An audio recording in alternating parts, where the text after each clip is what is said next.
You are about to enter the Red and Rev Sports Show experience. Get ready for some real sports talk from some real sports fans who were real sports athletes who have sports knowledge.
Oh, I'm sorry, y'all. I'm still crying. My team got eliminated last week. It's such a sad week. Hopefully the show will cheer me up. But anyway, life goes on. Oh, well, yeah, give me my music. That's right. It's been a sad week in sports. Another Atlanta team is eliminated from the playoffs. And we have to talk about it. Remind me of the early days of the Rev and Red show. When my Falcons had to take 28-3 at the beginnings of the Red and Red show, and we had to come on and talk about it. I wanted to quit the Red and Red show right away, early, episode 2 and 3. Wouldn't even been this way, because I wanted to quit early on, didn't even want to talk about it. But unfortunately, professionalism wins out, and we have to talk about it. So anyway, in addition to talking the sad, sad Braves, we have the future of the other eliminated teams to talk about. We have maybe some bright moments, talk about our top finishes in sport. Another sad team in the Broncos, should they start tanking. Another sad team in the Vikings, how they gonna look without JJ. More sadness from Miles Bridges. Who's gonna be the NBA team that we're not thinking about, which means the team that we are thinking about won't make the playoffs, and that'll be sad for them too. More college recaps and picks, which means more sadness for Red because he didn't do well last week. Man, this show is just starting off sad. Let's get it started. Maybe some happiness can come through. All right, episode 296 starts now. Woo, get myself popped up. Too sad. What's going on, everybody? Welcome to another episode, somewhat sad episode of the Red and Rev Sports Show. Red and Coach are coming to you live from the ATL. Wow, Rev and Armani are coming to you live from the East Coast. We come to give you real sports talk because we are real sports fans. Who are real sports athletes who have what, gentlemen? Real sports knowledge. Hang out with your boys, Red, Rev, Coach, and Armani for episode 296 of the Red and Rev Sports Show. And as is our custom, we now turn our sports attention to our very capable numerologist, Coach Patrick Thomas. What you got for us, Coach, with those numbers 2, 9, and 6? Go. Oh boy. Well, I tell you, good morning, everybody. Good morning. My number 296 goes to a big old fella, 300 plus pounds, who dominated his position. He's a two-time national champion at the University of Miami. And when he got to the NFL, he established himself one of the greatest players at his position. Number 96, from the Seattle Seahawks, the late Cortez Kennedy. 296, Cortez Kennedy. Give it up for Cortez Kennedy, a bad man on that defensive line. All right. Thank you, Coach, for giving us somebody who is not a Steeler. We greatly appreciate that. Yeah, Thank you so much. I can't. I've been banned. Thank you so much. Well, welcome everybody to the Red and Rev Sports Show, episode 296. If you don't mind, please share this broadcast. Let somebody know that you're watching the Red and Rev Sports Show. Who knows? Your share might allow somebody to be part of the Revanite Nation. So hit that share button. Let somebody know what you're watching. How you all doing today, brethren? Good. We here. All right, that's a good thing. That's a good start to be alive in order to do the show. You got to be alive in order to be on the set. So we praise God for that. Come on, let's welcome Revanite Nation. Give it up for Revanite Nation. We're glad that you all are in the house. Let me see if Revanite Nation is in the house. Here we go. What's going on, Revanite Nation? Glad to have y'all in the house today. Let's see who chimed in. Anthony House, he said, let's go. Good morning, You already know the show's going to be good today. He's the only one representing so far. We have not heard from our president. We have not heard from our vice president. So we need an officer search. Good morning, Brother Dana Johnson. Glad to have you on this morning. I'm sure he's eager to hear what we have to say, especially when it comes to the Braves and the Phillies. But let's get ready to get started, gentlemen. Y'all know how we start this bad boy off. We do dope, nope, and cope. What are we doping on? Our great moments for the week. What are we noping on? Where we're shaking our head? What are we coping on? Trying to wrestle with what went down on this week. And before we get into that, let me say good morning to you, Brother Nando. Glad to have you, man. Coach, you're on deck. What are you doping on? My dope nomen goes to the young man who is going to seemingly take the NBA by storm, Mr. Victor Wembanyama. in 2 preseason games, he's looking pretty good out there, averaging about 20 a game, blocking shots, making passes, dribbling between his legs. So I got to give it up for Victor Wembanyama. It looks like him and the other slim wonder, Chet Holmgren, are going to be 2 players we got to watch this year in the NBA. So Victor Wembanyama, you get my dope moment. All right. Red, what you doping on? I'm doping on one, Jamar Chase. I mean, Jamar Chase was going on a little rant last week talking about how he's Mr. 7-Eleven. I'm always open. Yeah, your mouth was always open last week. But at least Jamar Chase backed it up on the football field. I mean, I don't know what him and Andy Burrow was talking about, but it looked like Burrow had one mission, and that was get the ball to Mr. Chase. 15 catches, 192 yards, and 3 touchdowns. Yes, Jamar Chase, you are always open on that day. So good job, Jamar Chase, for showing the world that your little rant was not for nothing. I'm always open. That's right. 15 catches, 192 yards. Thank you, because I would have hate to see your stats if you didn't show out like this, talking about you always open. But it was good that your quarterback got you in the thick of things, back on top, back in the middle of the receiving leaders like you usually are. So good job, Jamar Chase, for proving your worth, that you're always open. But really, your quarterback was a little injured early on. So that's why your numbers didn't look so hot. But anyway, thank you, Jamar Chase, for proving your worth. Dope. Yeah. All right, Amani, what you doping on? I'm doping on one, Brock Purdy for the San Francisco 49ers, going 17-24, 252, 4 tugs. Hey, man, anytime you get to beat up on the Dallas Cowboys, I love it. I love it. And then I actually got a chance to really sit down and break down and watch Brock Purdy. Sensational.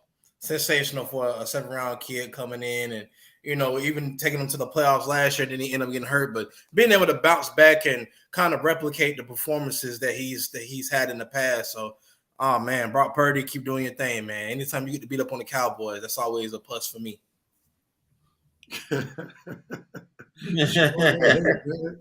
Excellent. Absolutely excellent. Well, ladies and gentlemen, this is a hard dope for me, but I got to give it to him. If you saw the game last night, Lord have mercy, you can't help but dope on this young man, Elik Ayamano. 13 receptions, 294 yards receiving, 3 TDs with a long of 97 yards. And I know Travis Hunter was just coming off an injury, but he was cooking Travis Hunter, Stoudemire, any other person that you put on him. He was cooking him. So that young man, just off that film, might mess around and go to the NFL because he doubled his stats last night than he had before he came into that game for the whole season. So big ups to Brother Elliott. He showed out for Stanford on yesterday. Oh, yeah. All right, Red, it's on you, man. What you noping on?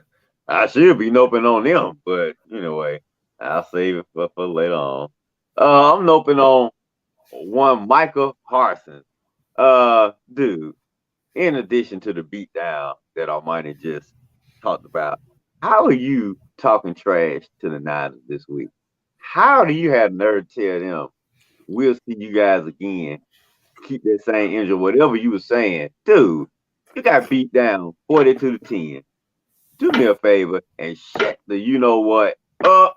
Okay, Micah, I'm sorry. You don't have no right to be talking. Nobody want to hear about what you telling 49ers to wait the later for. Dude, you don't got beat 3 straight times by the 49ers, twice in the playoffs and once last week. Beat down, straight, rip your away from you, man. What are you talking about? Shut your mouth. Until you beat the 49ers, we don't want to hear nothing from you Cowboys. You have no leverage. You have nothing but loser pride, okay? So keep it quiet until you beat the 49ers, because right now, they are your daddy. You hear me, Michael Parsons? You ain't running from this. Your defense got cooked. So in addition to Dak, dirty Dak destroying y'all on offense, your defense destroying you on defense. So both sides of the ball, Cowboys, shut up. Thank you.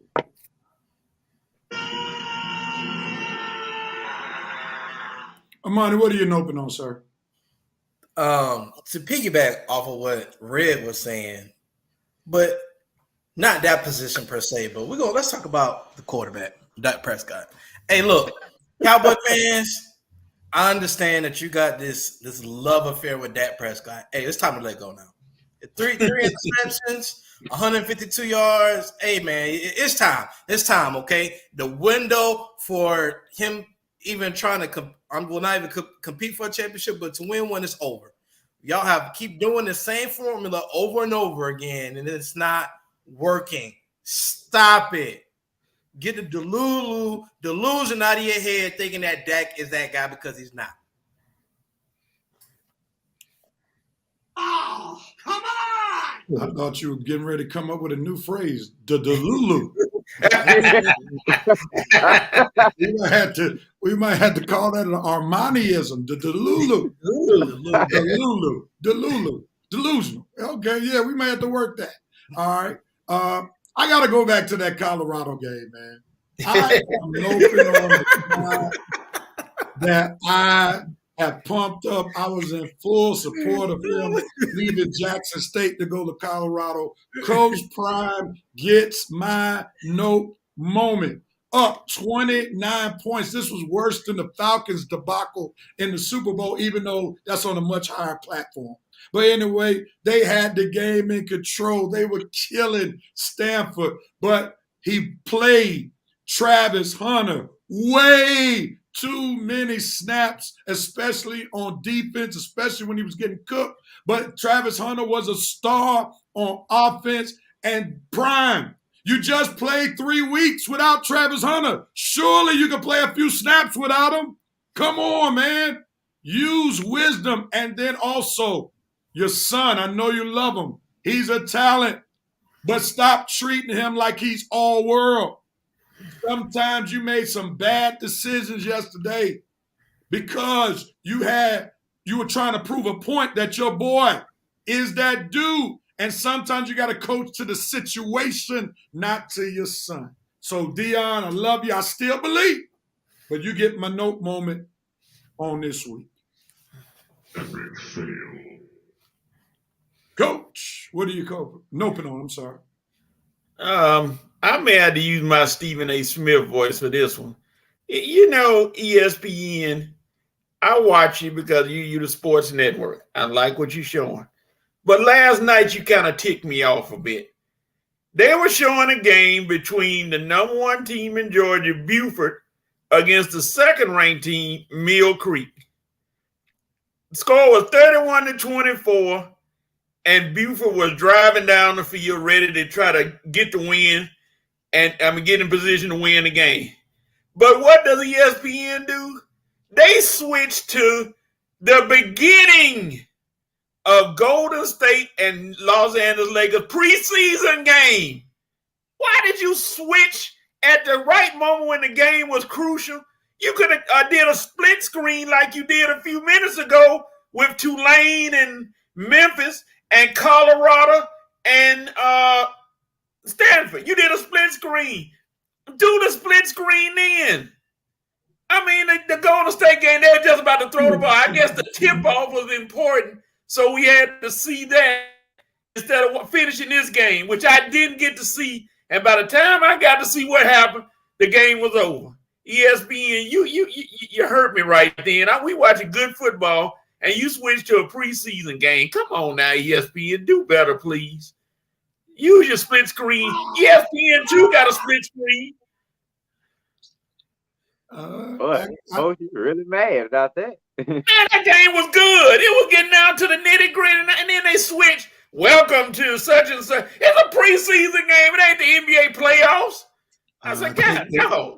I think the sponsors want Steph and LeBron on the screen. They're gonna be on that whole night. I think they prefer that. But I get you. I was watching it, and then all of a sudden I was like, man, they're gonna let this game go on out, and then they'll bring the preseason game on in. But they cut that thing, and we saw the tip off. But real quickly, Coach, what did you think of that kid, Danny Raiola? He is gonna be. Georgia stole him. I just use the word, call it what it is. It's thievery. They stole that kid. He's gonna be special. He's still got a little to work on, but not much because he's a talented kid, and he's gonna come in. And for him to leave his state and move to Georgia just to play football, so Coach got to get that hamster some food so keep that wheel turning. So his internet service be all right. We'll get back to Coach because helping us with the Mannequin All Challenge. that rain was doing not this good signal out, man. Yeah, Coach. like It looked like LeBron I was saying, said, he can hear me. He's Coach, come back out and come back in, man. Go out and come back in. okay. Yeah. All right, we'll bring Coach back in just a minute. I guess LeBron didn't like what he was saying. All right, here we go. Armani, it's on you, bro. What you coping on? Need to talk to LeBron. You got to unmute yourself. No. Unmute yourself, Armani. I'm gonna cope with Maurice this weekend. Armani. Can you hear me? No. He's there. He's there. I'm Coach, gonna cope tell with me Maurice in his Miami Hurricanes. Why? I don't understand. I get it, Hurricane fans. If you out there and you hear me, I get it because I don't know how they lost that game. All you had to do was kneel the ball 3 times. Game over. Why would you put it in the hands of your running back for something like that to happen? And then your defense ain't worth you know what? And then they turn around and let Tech score. I don't know how Mario Cristobal did that. To me, that's a fireable offense. But Miami Hurricane fans, Maurice, I feel you. I feel you. Well, Armani, he didn't use his crystal ball. Clearly. He helped Georgia Tech's coach get a W to help pad those stats. Yeah. And then imagine if they win today. Oh God. Who Tech? No, imagine if Miami wins today against a major competitor, and then you lose last week to Georgia Tech. Come on, man. That's just absolutely insane. Yeah. What took place last week? Because I'm like, how in the world Tech won? And then when I see how they won, I'm like, this is absolutely insane. And like you said, Amani, that is a fireable offense. that may absolutely He on strike 2. He ain't on strike 1. That's strike. That's 2 strikes for that one. No, that's strike 2 3/4. Yeah. Any other stupid decision for the rest of the year, you out of here, bro. That's absolutely insane. What are you doing? That is that's Brandon Staley level right there. For sure. Let me cope on the saga that's already beginning and to be live and in living color here in the Pennsylvania area. James Harden spoke his piece on yesterday. So now we're on James Harden trade watch because at some point it probably will happen. Harden just said his relationship with Daryl Morey is impeccable. So therefore, there's going to be some trade down the line. Because I am a half-season ticket holder along with my mother, I need y'all to make a decision quick, fast, in a hurry because my hard-earned money is invested into this foolishness. So make a choice, Daryl Morey. Is Harden going to stay for the year or is he going to get his walking papers so we know what kind of team we're looking at? So I need to know if I need to start selling individual tickets to games instead of paying $30-some-odd each time I go to the game for parking. So make a choice. So Rev can plan ahead to know if his tickets for particular games will be on the market. Okay, can you help a pastor out, please? And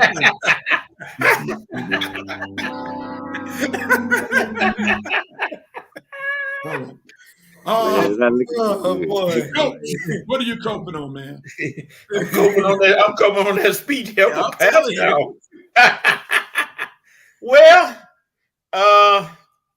I'm gonna use one of yours, Colorado. I'm coping with you for the simple fact is that the Peach Bowl was all ready to anoint you, and they still are, as long as you win 6 games. But losing this game, you got Arizona, Oregon State, Utah, Washington State, and Oregon State. You got teams that you may not be able to get that 6th game in right now. Last night was a given. They had gave that to y'all. They said, okay, that's number 5. Move on. Let's go. But now, you fighting for your lives now. And like everybody said, you've done more. You won 4 games as opposed to 1 last year. But you got to pull off an upset. And Colorado fans, I hope they cope with not making a bowl game. Oh, they gonna make a bowl game, Coach. Have you seen that schedule? I don't know. Yesterday was definitely 5. They had 5 on it, definitely. And then to lose that game, man, that's the type of loss that can make this season spiral out of control. Yeah. And if I'm part of Colorado's roster, I'm starting to think, man, Prime might be too heavy trying to push Shedeur and Travis.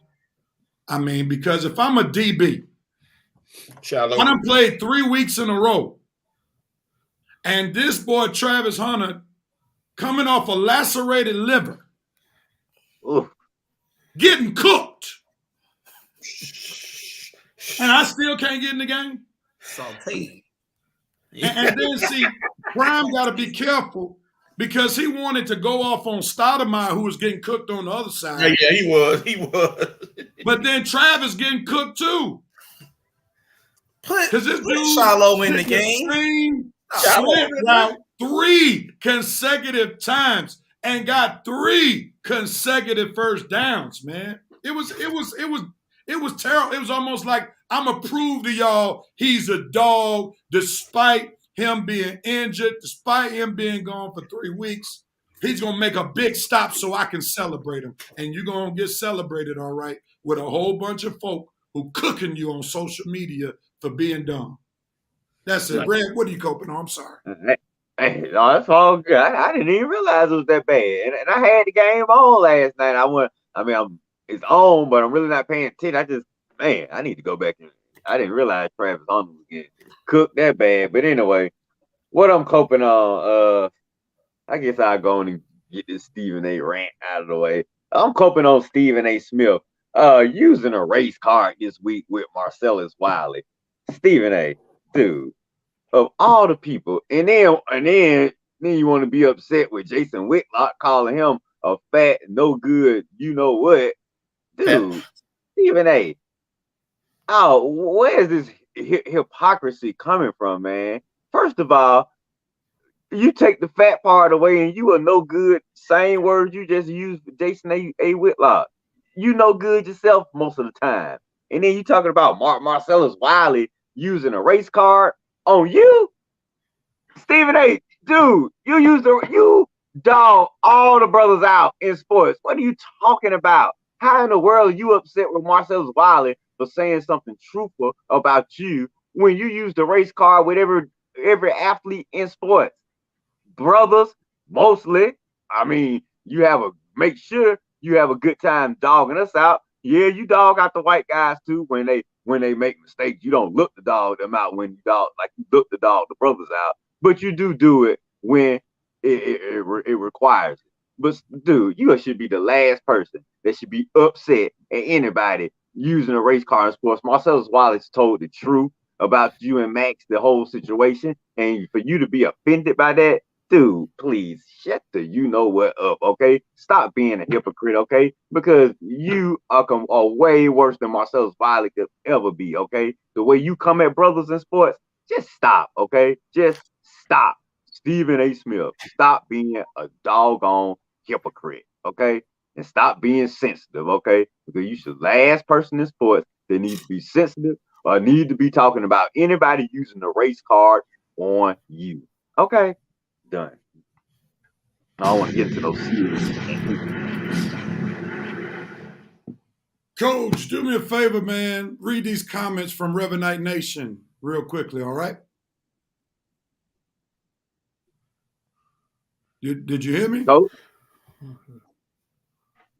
Oh, Lord. What's that? I said read the comments for me from Hold Revenite on. Nation. All right, here we go. Here we go. You put them. Let me put them up. Put them up. All right. Vincent said 13 was a dog. Yeah, he was. He dogged him out. Let's see. He said he's definitely my dope, number 13. That name that sound like it's Canadian or some grown man stuff for Stanford. Yeah, he was grown, all right. Nope, on Buffalo's coaching staff, beginning with Coach Prime. Your egos may have taken the biggest bruising last night. I still believe. Scobucks. Glad you still believe, because a lot of folk don't believe anymore, may not believe, Vincent, but you never know. And he forgot. My bad. VP in the building slamming down the gavel to begin another fire episode of TRRS. Let's go. Uh-oh. Dakota Prescott just ain't it. He called him his whole government name, Dakota. He's fallen into the category of he was great in college, but he can't get it done in the pros. He wasn't that great in college. Armani, we put note on your Delulu. He said that's noted. Everybody know about Delulu now. All right. Let's see. Come on, Slowpoke. Come on, man. At halftime. At halftime, there was a 28.3, chance that the Buffaloes would lose this game. Oh, here we go. Don't put us in that. Don't put us in that crap. You ain't lying. Jerome K said, dope, Colorado. He turned around and said, nope, Colorado. Then he turned around and said, cope, Colorado. So he dope, nope, and cope them all at once. Can we have some context? No, I'm just saying, He said, I'm with Coach. They be drinking in that ESPN control room. Yeah, I got questions about them and that. I won't even say anything.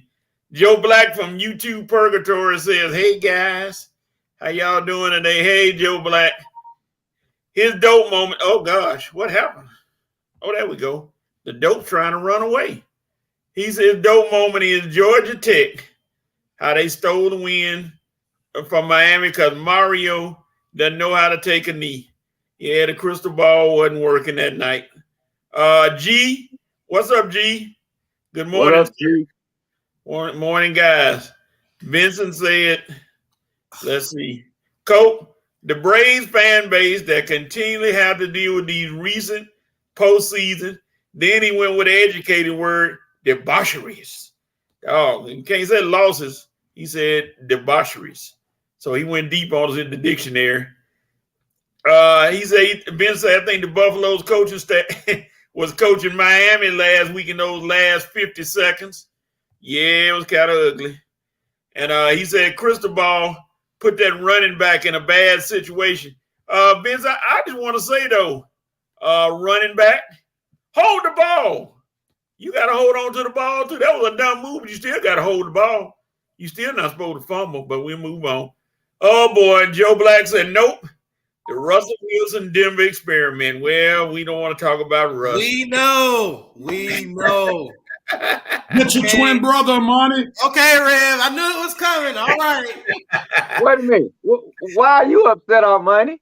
What you upset about? That's not your team. He was the one trying to sell me last year. He knows. Well, you're going to have to take that hit, dog. You're not running from that. I took it. I took it. So you're going to take it. You ain't finished. That man told me Russell Wilson was going to take my boy Mahomes' throne. That's what he told me. That's probably the dumbest thing I've said on air. For real. Oh boy. It ain't the dumbest. Rev, but it's not that funny. it's funny. Jerome said some whale in Vegas had millions on the running back stat for Miami. That's the only reason the coach ran the ball. Vince said, I'm tired of the Real Housewives of the NBA starring Jamie Hart, a.k.a. Diva, a.k.a. The Beard, a.k.a. Traveling Man, a.k.a. Overrated. Rev, I think this one for you. Rev is worried that Pascal won't renew those 76 box seats. Harvey, get yourself right. Rev ain't gonna be able to go to the games.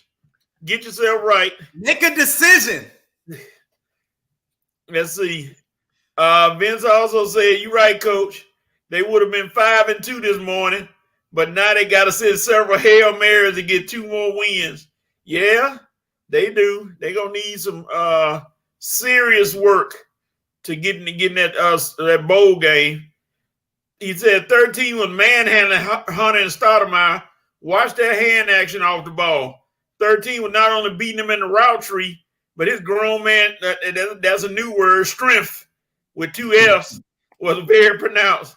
Hunter and others hit that weight room and get a full season of being in a real nutrition sports program. So that means they got to eat some more biscuits or something, I guess. I don't know. Yeah. Sister Dana said, hello, sports fans. Dana. Hey, Dana. Uh-oh. Red, you may want to run. Stephen A is watching the show. He coming for you. Oh, I'm so scared. Yeah, you may want to take off. Oh, wait a minute. Let me get back here.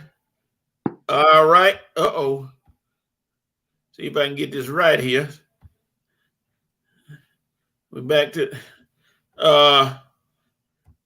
this thing is going all over the place. Let's see. Coach Joe Black said hearing these Cowboy fans crying all week long. Yeah, it's tears. The Cowboys. Hold on, Coach. I thought Pastor Watkins would be noping on the Cowboys. Go back. His nope moment is Colorado. Cowboys fan. Good morning, Pastor Watkins. How did that even happen? On the Cowboys. Don't go straight to Colorado. How about them Cowboys, Pastor? Yeah, I'll blame you, Pastor, for talking about them Cowboys. Even your pulpit can even pull them out of that they was in last week, man. Oh man. There's your question right there, Monty. The VP helped you. He said Colorado has a full range of emotions. Yeah, I agree. Yep, Yeah, I agree. That's I'm fair. here. Here we go. That's fair. That's what the That's fair. pastor's saying. Nando, what's Armani, I got one for you. Let's see. It's coming up. Joe Black, I'm starting to agree with you on that Russell Wilson Denver experiment. Oh boy. You starting to agree? Armani, the context was the game. What more do you need? There was an entire buffet of context from last night. You're right. Or like You're right. Or like some country folks say, a buffet. Pastor Watkins, what are we again? Talking about Colorado. Go ahead. Keep going, Coach. How about Colorado? No said, There's no moment. Nope. The Hurricane. The Miami Hurricanes. You should have just took that knee. Yeah. Well, them knees, maybe their knees are bad. I don't know. They can't get down on their knees. I don't know. Messing up my parlay. What's wrong with them? Not the parlay. Go to the next one, Coach. Hey, Sister Dana, how you doing? Cold moment from Nando is wait a minute. What happened? There you go. You got it. Colorado. Coach Prime just had to use his roster, not his dogs and leaders, because they led you to a loss. All right. Go Thank you for being politically correct, Nando. There you go. How about them Cowboys getting smacked up in San Francisco? Here we go. You said Dak had the flu. You see that? He's been having the flu his whole career. Dak had the flu. His whole career. His whole career, bro. Yeah. That's sad. And Oh, this cowgirl put the rage from the dead like that. Preach!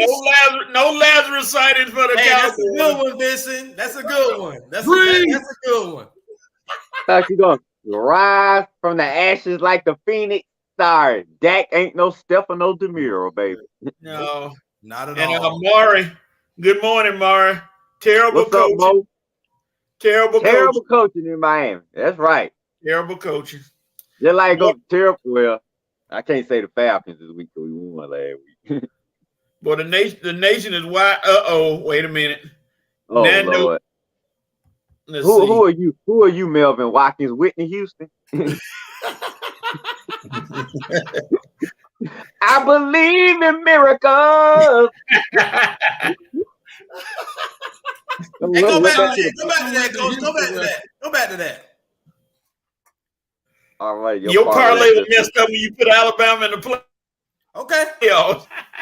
I don't. Money. All right. Okay. Oh, man. That's all I'm going to say. Shooting at you. That's all I'm going to say. Okay. I believe in miracles. That's a good one. Well, you need to invite him to Memphis, to the church, Mount Vernon, Westwood, so y'all can have a healing service. Get all the oil that you need. Don't just anoint his head, but anoint his whole body, because he needs a full anointing, not just a head anointing, for that miracle to take place. Man, he need a whole bottle of oil. You're gonna use that whole bottle up on one person. They're gonna have to open right the now, doors the of the oil church. that's been touching him is Crisco.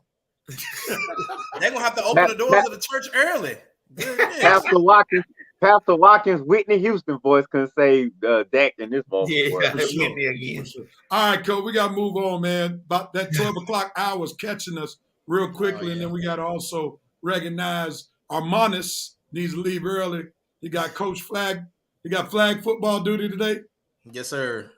Up there running up the score. Blowout duty. They're gonna run him out of the white neighborhood. He keep running up the score on white kids. Hey, you lie. I got a letter from the commissioner yesterday. Oh, I know you did, boy. You can't do that in no suburban neighborhoods. You better start running up. And I said, I took my best player, my two best players, my son and this other kid. I said, I took them out the game and they were still putting up points. What do you want me to do? Oh, money, you got to make those kids think they have a chance, man. Yeah, the way you beat them down, you ain't going to never play football again. You're supposed to demoralize kids like that, Amani. You got to realize where you are now. You got to realize the price you pay when you do that in the white neighborhood, brother. This ain't the hood. I know. Real. Ban you and your boys from playing in that league next year. Because you in the everybody you playing in the everybody wins league. No, they're gonna stop keeping score. You mess around. Parents, if y'all like aiming for excellence and you run up against my team, I don't care. Well, you better take what's the closest hood? You better take your boys there. The white folk ain't going for that, brother. They ain't going for that, man. You ain't about to demoralize their kid. They want to make sure their kids leave, even though they're terrible. They're winners. That's Armani, my quarterback white. That's okay. That's okay, but you got too many black boys on the team. Your two sons. You ruining life for little Timothy and Ryan. 2 or 3 black Armani, the best players. You gonna get a phone call, Mr. Newsom. We're not happy with what happened. We want our kids to learn sportsmanship. And you're not showing sportsmanship by doing this. I'm gonna show you sportsmanship. Come over here and get this behind. That's right there. Go get you. Right. Let's go get you kicked out. That's right there. Go get you kicked out the league. All right, Armani, you the reason they don't have black guys in white suburban shows because of that attitude right there. Like, look here, man, you will be on for one episode with that attitude. Oh, boy, we got to get him out of here. This divisiveness, man. Oh, man. he doesn't fit into the culture around here. That's what they say, Rev, the culture. Oh, my goodness. That's funny. All right, let's get these games in here. Armani, you better watch out. All right, man. Let's get these games in. They're Let's see gonna where call we you are. Guy after a while. Let's see where we are. Afraid to find out where we are. Oh man, it's Coach probably smiling over there. He had a good week. There it is, man. Oh, I'm sorry, man. wrong one. My bad. Sorry. NCAA pick. No, that's the wrong one too. My bad. I put the wrong stuff on there. Let me get the right stuff in just a minute. I don't know what happened. I ain't trying to hate on Coach, but he definitely got a good lead up there, and I hope I didn't delete it. You may Let's see. have. I may have. I smell rotten. I smell something rotten going on. I got some questions. I got questions man, right I now. know I put the thing up there. Hold on. Give me a quick second. I know I did it, and I ain't trying to hate on Coach because Coach killing the game right now. I feel some burn. I ain't even gonna lie, gentlemen. I feel Hold the on. burn. That might have been right. That was right. I'm tripping. Can we see it, please? That's right. That's from last week, right? Yeah. Yeah. That's That last is. week. My bad. Didn't give myself enough credit. My bad. Yeah, that's it.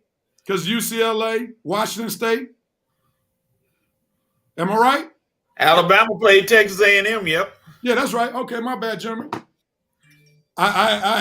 I'm coming from a funeral, so I'm sorry. I'm not on my A game. All right. All right. Anyway, Red went 3-4.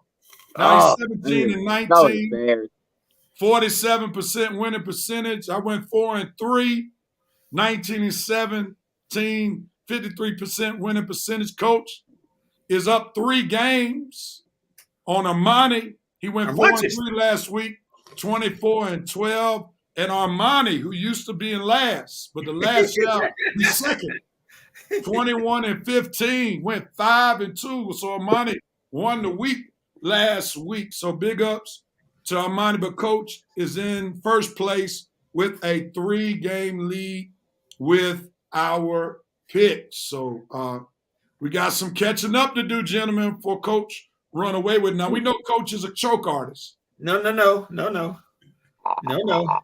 Don't go. Yeah, I know personally. Let's stay present. Alive and well. All right, gentlemen, y'all ready? Man. I guess so. Okay, We're what's gonna happen? Y'all hear me? Yeah, we can hear you, Rev. Excuse me. Okay, all right. Here we go. Let's see. We got some comments. Plenty. Red, I know you hate Bama, but come on. Special dope for me. Come on, President. You can't be coming in here talking about dope 30 minutes into the show. Come on, Mr. President. And Mo, don't worry about my pick last week. What are you talking about? Red done called Georgia to get them to throw out Coach. That's a good one. Good one. Check it in real quick. I see Lieutenant Sonar being more out of tune than that piano in the background. Oh, and not the piano. Last one, Coach Armani, about to have the shortest stint and some. All right, Reverend Nation, join us in making picks. We got several games that we will be picking, so feel free to join us in making these picks. Coach, since you're in the don't worry driver's about seat my right picks, now, Mo. you let us know you want to pick first or go last. Before you do, gentlemen, you all know that we've had tiebreakers in the past, and we're gonna do this on air. I believe it's fair that we give a point to the person who has the best week for that week. That will help us determine our tiebreakers. Does that make sense? Rev, you froze a little bit. And where'd our money go? A little bit. Froze, our money gone. Where'd our money go? Oh, yeah. I see I'm doing the mannequin challenge. I'm looking at the monitor. Mannequin challenge. Yeah, our money. Can you hear me now? But can you hear me? We can hear you. You just froze. All right, let me remove. All right. Okay. Rev will be back, and we're gonna get these picks in, and we're gonna make sure there he is. Back? Let's see. You got a blank screen. You got a blank screen. Yeah, if you was the invisible man, you what about that. now? Still blank. Lord have mercy. What is going on, man? I'm good now? No, sir. Oh, there we Yeah, go. you are. Yeah, you are. Yeah, you good. You good now. Oh, my goodness, man. Somebody in Coatesville trying to ban me. Lord have mercy. Okay. All right, man. All right, here we go, man. Let's get these picks on in. And I hope y'all will understand what I'm saying. Whoever gets the best week, they get a one point. So that's how we can determine the tiebreaker instead of trying to flip a coin. Does that make sense? Yeah. Yeah. Okay. You're not going to catch me, but it's okay. So like this week, in addition to Amani's record, he will have one because he won that week last week. Okay. Take a picture. All right, cool. Here we go, gentlemen. Let's do it. Somebody mastering the mannequins. I just got it from Coach early on. I was following his lead. That's all it was. That's all it was. Armani suggests you need to take your team over to Norfolk. No, just take them out the league altogether. I thought the Salin and Suburban Athletic League of Newport News yanked Armani's feet. All right, here we go, gentlemen. Let's make these picks. Let me get some good pick'em music. Red, just remember, man, we got about 10 more weeks before you go on the deep end. I know you like to make some picks, trying to get back too quickly. So we got some time now. All right, Fred? Thanks for reminding me, because I'm getting kind of worried about my three-peat. I know how you do it, boy. Red tried to get it all back in 1 week. All right, here we go, gentlemen. Coach, you want last or first? First. Look at him. You got to pick them anyway. With It your, don't matter. with your COVID championship self. With your COVID championship self. I thought that word was banned. No, not yet. All right, here we go, Coach. Missouri, Kentucky, who you got? Oh, man, Kentucky got boat race last week, and Missouri gave up the ghost. So Kentucky at home, I'm going to go. Sister Harris, I'm going with Kentucky. All right, Amani, who you got? I'm gonna go with Kentucky. They're at home. Georgia winning there, and they went to Georgia and got spanked like everybody expected. So Kentucky at home. I Red. think I'm gonna go with Missouri. Kentucky, they kind of one-dimensional over here. Missouri, I think they're a little bit better team all the way around. Kentucky, they got a solid running game, but I'm not too sure about their defense because we got up in them last week. And like I say, the passing game is not all that. They got a good running game, but they kind of like the Falcons on offense. So I think Missouri got a little better offense. I think I'm gonna try Missouri this year. I think I'm gonna go with Missouri. Red just dismissed what I said, didn't Oh no! Red No, that's about what I I don't said. think Kentucky that good. I actually think Missouri the better team. Yeah. Well, I'm gonna go with Kentucky because if the coach needed anything to get their eyes open, that butt whooping that they took at the hands of Georgia definitely awakened them. And if they want to salvage this season to be anything, they need to take care of business at home against Missouri. So I'm going with Kentucky as well. On to the next. Amani, you up? Texas A&M against Tennessee. Another SEC battle. Who you got, Amani? Texas A&M. Nah, Tennessee at home. But man, Tennessee looks shaky. Ooh wee. I'm gonna go with Tennessee at home, even though I think Texas A&M is a little bit better defensively, but I think Tennessee will pull it out by 3 at home. Just home field advantage. I'll give them that. Who you got, Red? At Tennessee at home, take the Vols to represent. And that's why I'm going with the Vols as well. They're at home. Plus, Texas A&M doesn't have that transcendent quarterback. It makes me believe that they can go on the road and pull off a big-time victory in a hostile environment. So I'm going with Tennessee as well. Who you got, Coach?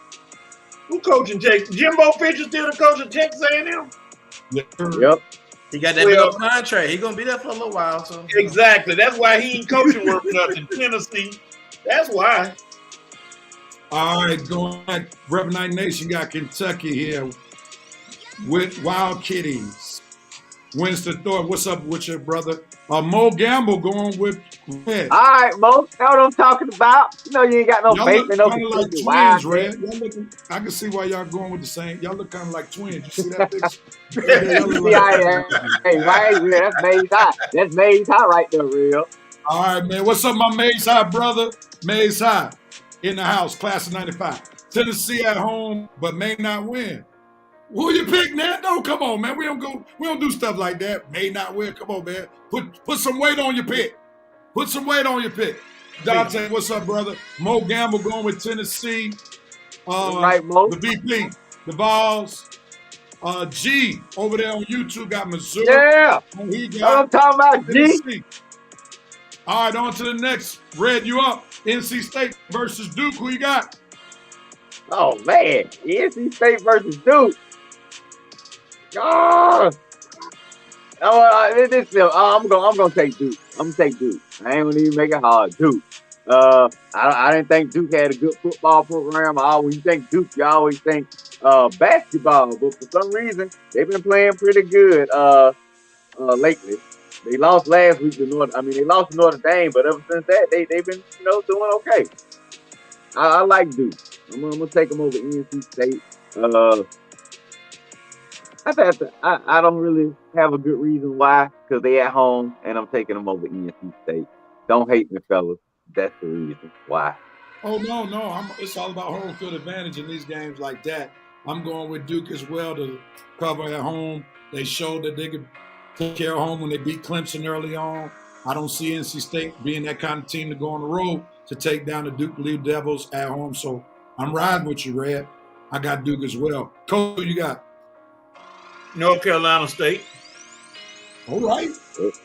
Duke's quarterback will not play today. The quarterback is out for Duke, so I think North Carolina State can sneak by them. Okay. Armando, you going with Coach or Red and Red? Duke, they'll be. I believe they'll beat NC State at home, even without their starting quarterback. And it's not like he's good, but he's not. I don't think it's going to be make or break. So I'm going to go with Duke. All right. Who you got? Red, you started it. My bad. On to the next one. Yeah. It's the Rev Night Nation. Who they? Are we on two games? I got them up for the second game. I run down after the second game. All right. Miami versus North Carolina. It's on me. I'm pulling the upset.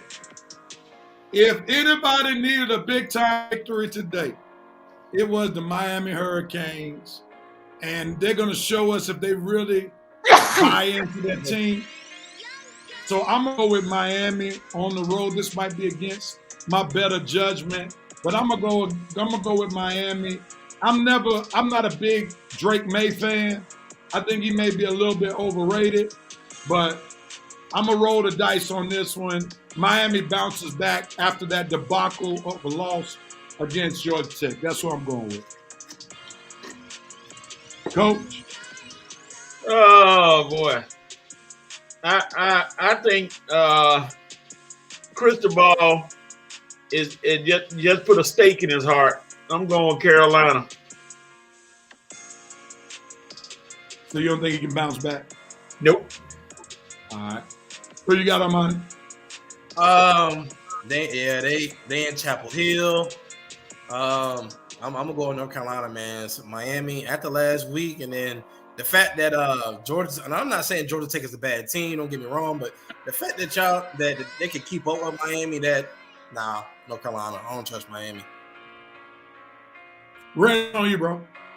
Yeah, I'm gonna take North Carolina. Miami let one get away last week, knowing you were playing as Heisman contender, top draft pick, and Derek May and his house, Drake May and his house.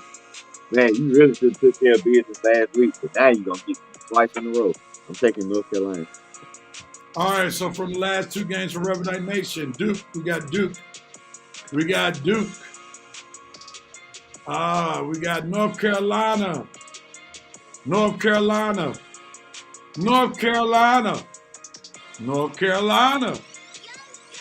Goodness gracious. North Carolina. All right, Yep. North Carolina big. Okay. All right, I'm out there by myself. I don't mind being on that island. All right, Coach, it's on you.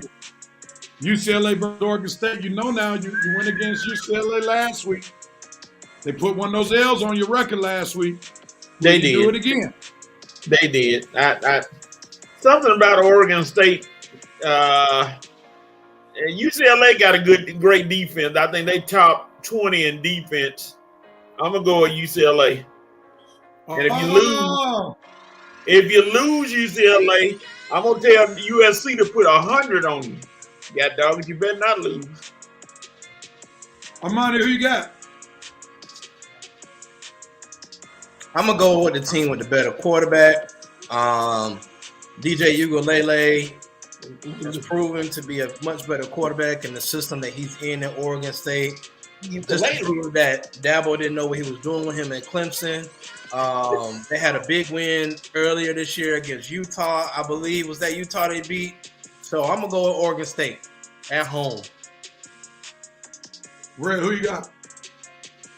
Oh, I'm going with Oregon State. I'm done messing with these Kelly boys. They reason my record where it's at now. Every time I pick one of them, they usually lose for me. I'm picking UCLA twice this year, and they lose for me. For a third time, ain't gonna be the charm. Oregon State today. Chip Kelly won for you last week, right? You did? Yeah, he won for you last week. Okay.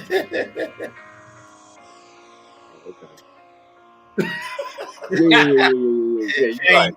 Sure did. He sure did. I still don't trust him. I'm going with Oregon State. All right. I just don't want you to give that fake news on Chip Kelly. All right, that man won. That's right. My bad, Chip. You did. It was a close win. You shouldn't have been like that. But yeah, you did pull it out against Washington State. That's right. My bad, Real. Appreciate it, Chip. I don't want to give you no bad. Chip pulled it out for me last week, y'all. I still don't trust him. Let you know, Red is objective because I'm not falling for the okie doke. I'm taking Oregon State. I don't care what you did for me last week, Chip. Red sound like a scorned person in a relationship. You did love on me, but I still don't trust him. Red,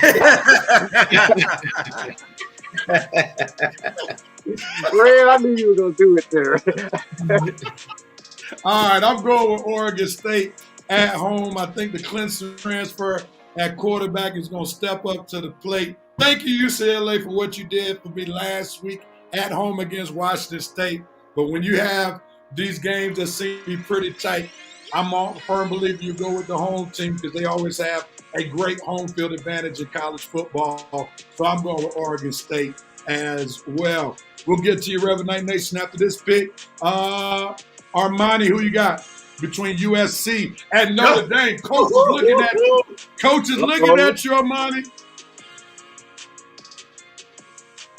Come on, man.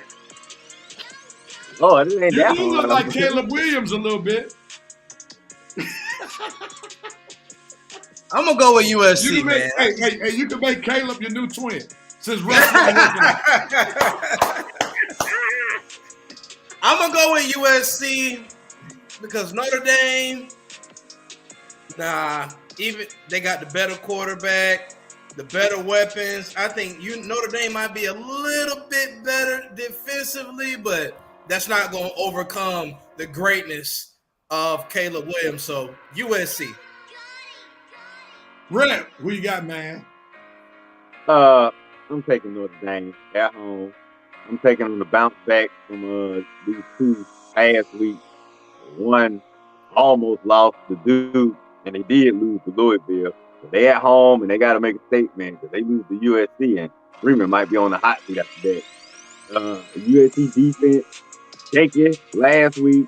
It was shaky against Colorado, and now they're going against a team that's going to be playing really, going to give them their best effort. So you're not playing Arizona, you're playing Notre Dame. So we'll see if USC defense can handle business, but right now I don't trust them. I'm going to take Notre Dame. I'm with you, Red. I'm going Notre Dame, man. I mean, I seen 2 weeks. I'm going 2 weeks, man. I mean, I see them basically escape against Colorado when they got a much deeper roster. Then I come to see them almost lose against Arizona at home. I mean, come on, man. And Notre Dame has a much better team, much better depth. Plus, they're at home. If this game was in sunny Southern California, I would probably go with USC. But you keep on playing with fire. Eventually, you're going to get burned, and USC gets burned this week. And I'm going to put some on it. Book it!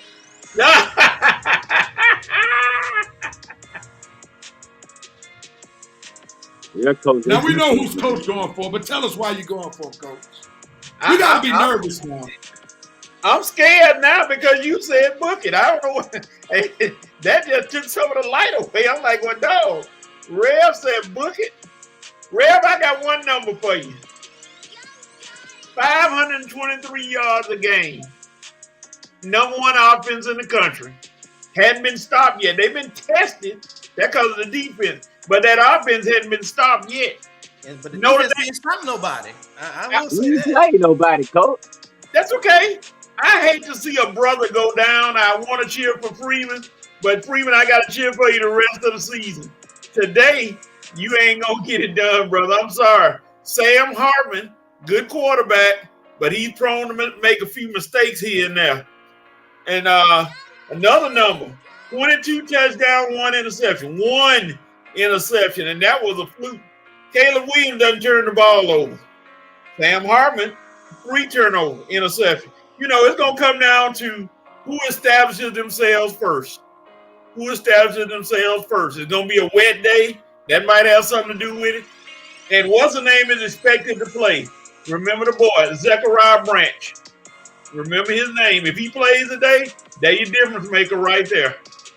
Now, what y'all going to do about that running game from Notre Dame? That running back pretty good. Yeah, he's pretty good, but Marshawn Lloyd is averaging about 6 yards a carry. So, hey, we just going to fight it out and see who gets it. And let's just move on because ain't nothing we going to say convince Coach to go to the Nothing. Oh, yeah. I know that, yeah. Y'all Oh, already, yeah. you already know. All right, let's go see who Rev Night Nation talking about right quick. First game, Oregon State against UCLA. VP got the Beavers. Oregon State, Maury, Gamble, Winston, Oregon State, G, Oregon State. Nando Right. says UCLA's defense can make a difference. Come on, man. You got to make some picks, man. Stop making commentary. Make a pick now. Come on, brother. I know how this make a difference. What you working for? To make a difference? Good To light a candle for you? Come on, man. Come on. Put some weight on it, brother. Put some weight on it. G Wait, says now, Notre don't Dame in you an won't wait. upset. I remember G. See, there we go, Nando. Come on, man. They need this win. I remember him. Come on, man. Hey, matter of fact, Well, I where think the he is VP? picking. I think he picking Rev. He just adding the commentary after. No, man, we need to put some weight. The VP called him out. Nando fence riding just like the legendary Ira Guerrero. Oh, wait a minute now. Hold on. Wait a minute. How you put me in this?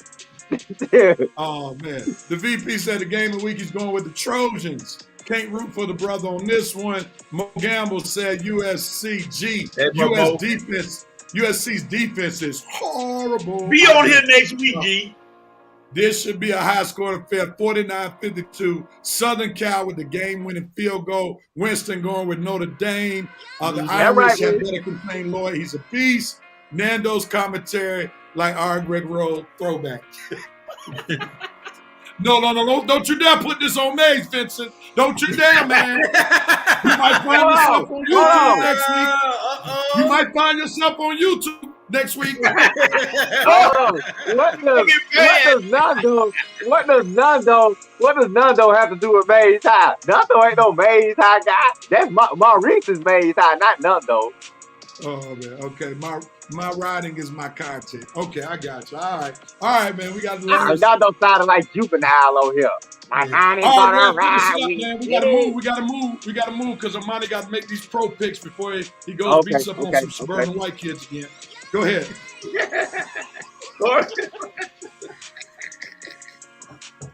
Go ahead, Red. Who you got, man? Oregon Oh, my versus bad. Washington. Game of the week. My bad. Ain't over on me. Okay, Oregon and Washington. Winston, I hope you watching.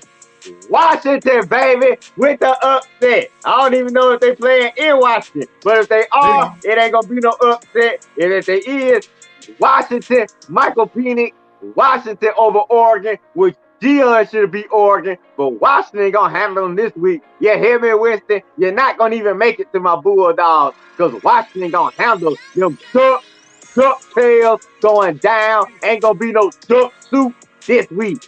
Washington, baby. Real quick, before I make my pick, here's the correction. Nando's a graduate of South Atlanta High. That's APS still, where the great Vincent Banks used to ball out, and former NBA player Craig Faber, South Atlanta High. So let's make that correction. Now on to my pick. It's simply this for me. Do I choose Michael Penix, love his first name, love the first name. Don't understand why, but love the first name.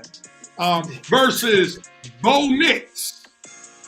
Penix versus Nix. I'm still messed up from what I used to see of Bo Nix when he used to play at Auburn. I've never seen him win a big time game. So this is why I'm going to Washington, plus they have home field advantage. Who you got, Coach? Is Coach doing the Manic Challenge? Yeah, I think Coach is doing Coach, you don't froze on this now? Oh, no, he All back right, there. Coach, let's go. Am I froze? No, you good. back. No, you back now. If in real listen, let's look at this real quick. If a duck and a bulldog got to fight, who would win? A husky. They're husky. A husky. Who would win? A husky. A husky. Thank you. That's my pick. All right, thank you, man. I didn't know we were picking off mascots, but I got that. Well, no, I mean, me and Winston had the same. We asked that same question last week. But I didn't know where Coach was using the Bulldog reference because they were watching it. But yeah, I'm with you. So yeah, let's go All to right, duck come on, anything. man. Who you got, bro? I got Washington for the same reasons you said. Rev, Bo Nix, I don't trust him. I don't trust him. That's just plain and simple. He's done nothing to prove, especially on big time stages, to where it's like, okay, he can beat up on the little scrubs. Everybody else ranked 10 and up, he's not gonna beat them. Washington. All right, man. Here we go. Here, Revenant Nation. G got Washington. Who else? Mo Gamble got Washington. Right, Manny baby. said we'll see next week with his picks. He got he may lay his crow, may have to eat. BP says the Huskies will cook the Ducks using the page out of Coach's mascot playbook. Coach is either mastering the Manigan Challenge or a bad case of narcolepsy. All right, Nando got Oregon, and Alexis Hill got Oregon. We'll see what happens, man. Thank y'all so much for joining us with the pick. We got to be real quick, Coach. So get ready for the HBCU report. We're going to do it real quick. We're going to jump right into it with abbreviated halftime because we do want to be respectful for Coach Sonar so he can get ready, get his pregame talk to the suburban kids. All right, here we go. Let's get ready to get started. Oh, I don't, my bad. It will help to put the volume up. They're coming up, Coach. Get ready. All right, here we go. It's going to look a little different this week. Go with it, Coach. All right, here we go. Right. ABC report. From the SWAC, ladies and gentlemen, Texas Southern playing Bethune-Cookman. Alabama A&M against Grambling State. Alabama State in the Dion Bowl taking Jackson State. Jackson State's homecoming. UAPB taking on the Valley. It's Valley's homecoming. Lincoln, California with 500 students playing Southern. Red Money. And Prairie View plays HCU. That's SWAC.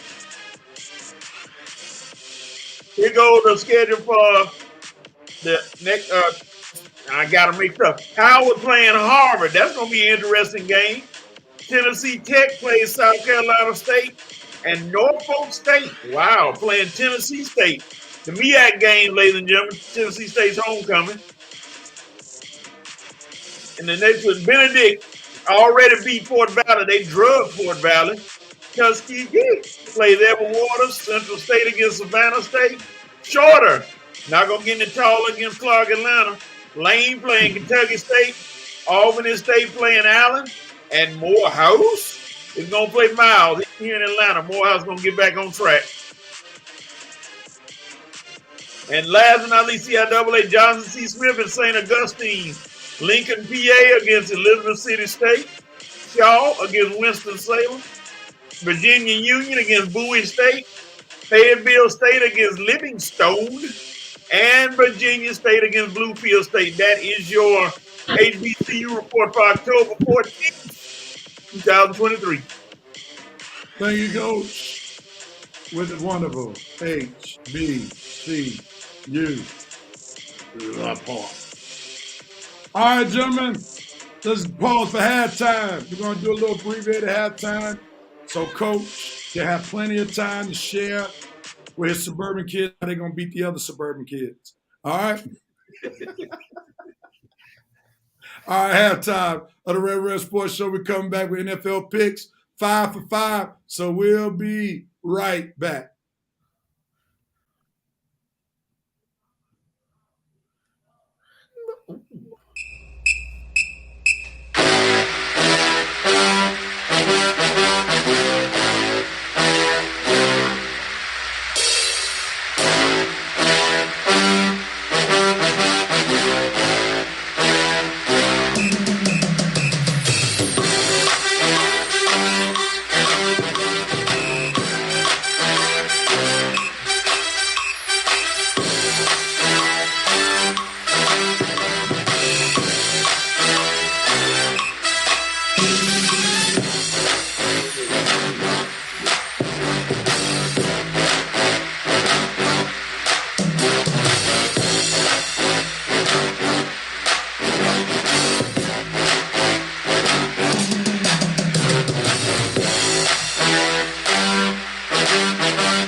Talk because we are real sports fans who are real sports athletes who have real sports knowledge.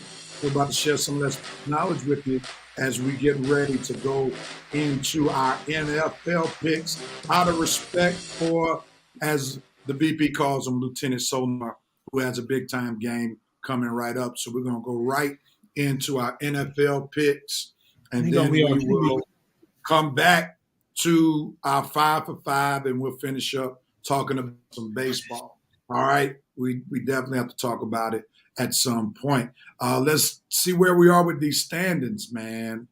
Once again, Mr. COVID on top. You don't have to say that. Everybody is aware. All right. Oh, wrong one. Sorry. There we go.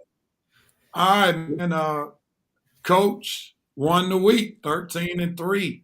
Last week, 67% winning percentage. He's 41-20, went 13-3. I came in second last week, 12-4.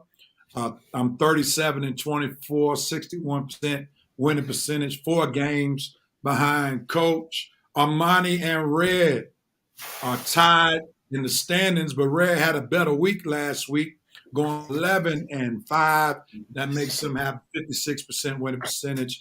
And Armani went 10-6. That's where I'm used to Armani being last each week. No, yeah. Armani, you don't have to take that, dog. 56% winning percentage. So we still see the seedings are there for us. Still got plenty of picks to make in the upcoming weeks. Coach, since you're on top, we'll give you a chance to decide where you want to pick first or last. I pick first again because the first game pretty easy. Well, I'm switching them up on you. That's fine. I still call it. I need some of these games. Yeah, I'm making it. I'm switching them up to most interesting. All right. That's what. All right. Just wanted to give you the heads up, sir. All right, here we go, Coach. But it's still an easy one. Let me get some pick'em music. I'm sorry. Let me make sure I'm doing it right. There we go. All right, Coach, you up.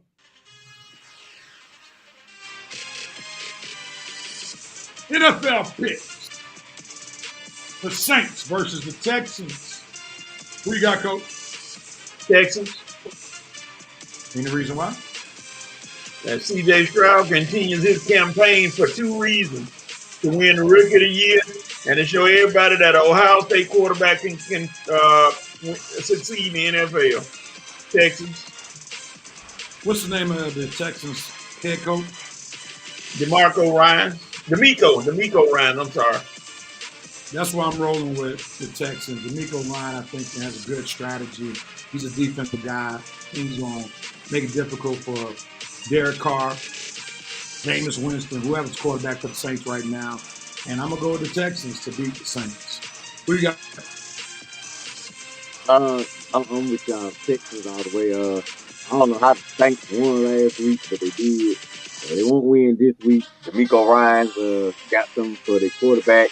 I think Carr's still injured, and I don't trust Trammell quarterback to beat nobody. I think TJ outplayed him. I think DeMeco had a defense ready for them. Texas. Amani, are you making unanimous? Yeah, I'm going to go Texans. On the next one, it's on me. Cardinals versus the Rams. The Cardinals have been playing solid football, especially since people thought they were going to be tanking. But I love the Rams' offense in comparison to the Cardinals' offense, and I think the Rams will really get busy. We saw Cooper Kupp have a solid game against the Eagles, especially first half. I think they'll ramp them up even more. Give me the Rams this week, especially at home. Who you got, Red? Yeah, I'm with you. I thought I gave the Cardinals a chance last week. Thought they could probably sneak into this thing. The real Cardinals showed up last week. They'll be the rest of the way. With the Rams, Kupp is back. Puka is coming out.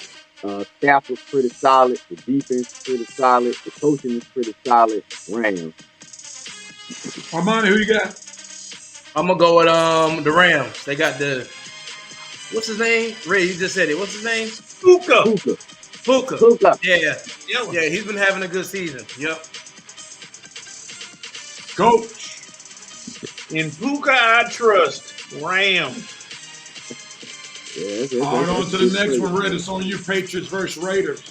Oh, God. I'm coming to you, Reverend Nation, after this one. Okay, man. Josh McDaniels playing his old coach. Both of these teams are trending down. But I'll go with the Raiders since the Raiders did get a victory last week. They have somewhat the better quarterback and more solid and rhythmic offense. The Patriots offense is going nowhere fast. Mac Jones is trending down fast. Bill Belichick, can't believe it, is trending down fast. Patriots, the Roosters are finally coming home to roost for the Patriots. It's been 20 years, but it is finally coming home to roost for Bill Belichick. It happens to every coach, and Bill, it's your turn to go through it. So you had a good run, but now it's over. Raiders. Hey, like Red said, they coming home to roost now, baby. It's over. It's fine. The dynasty is over. Bill Belichick. I'm gonna give you about another year or two, and you're gonna be up out of there. Coach.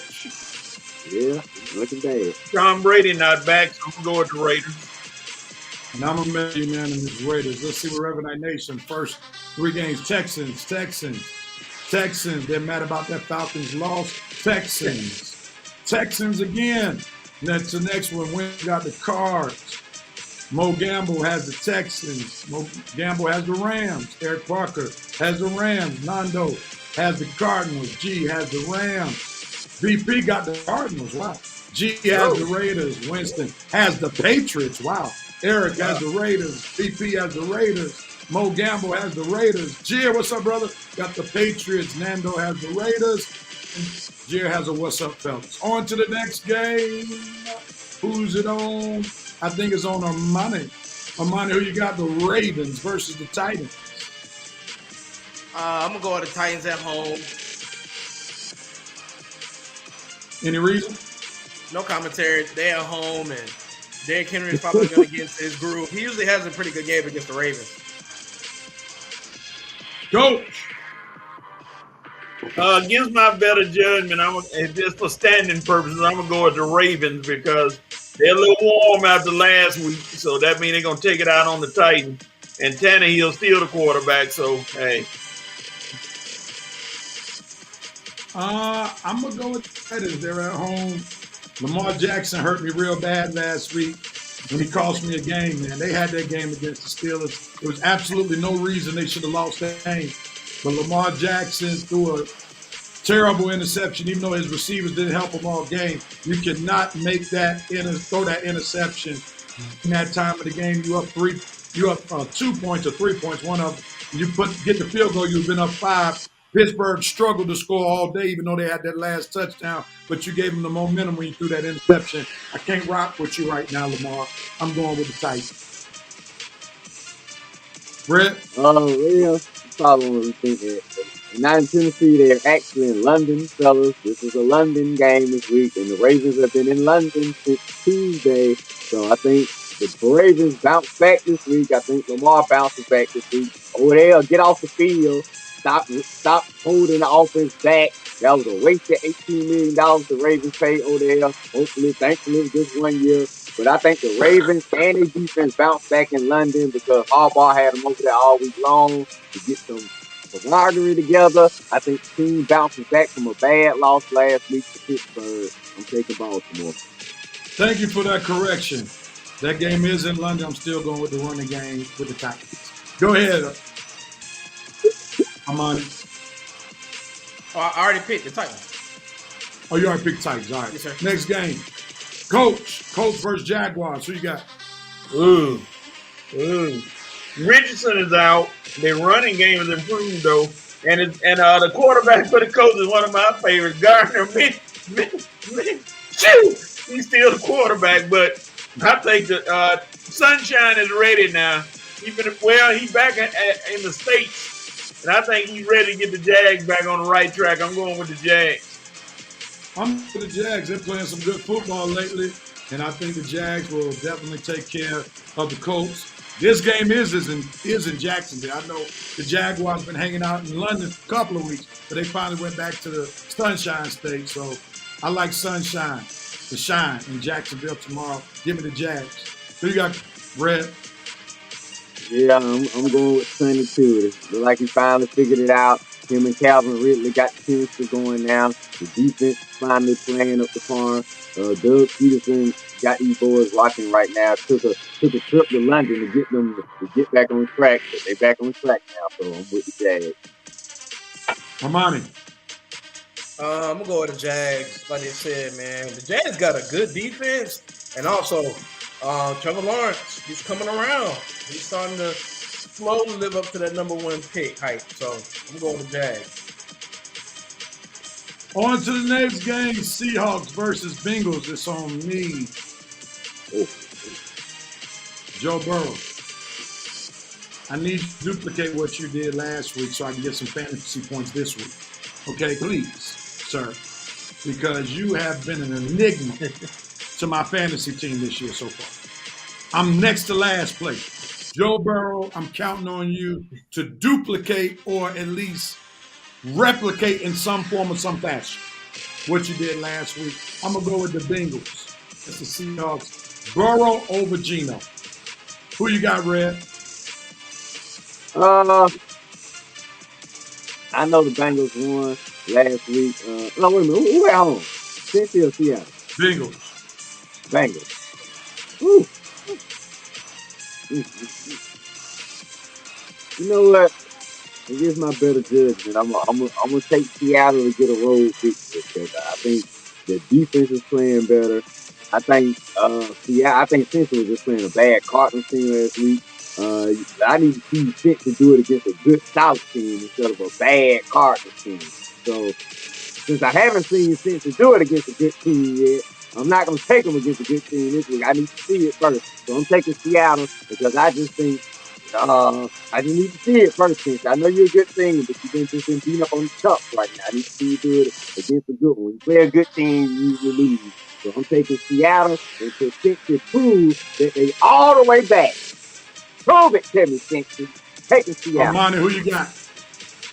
Bengals. It's about time for Joe Burrow to get on his. It's time to get on with his normal, formidable season, like we know Joe Burrow is. So Coach, you got? I got the Sea Chicken. I don't.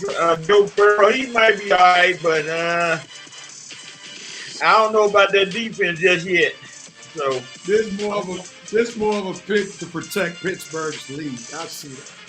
pretty well, much. I picked the Ravens. The Ravens are a bigger threat than Cincinnati right now. So I don't know about that because Joe Burrow got a history of being there at the end. Since he does. Yeah, so I don't know about that. All right, let me go through Revenant Nation real quick.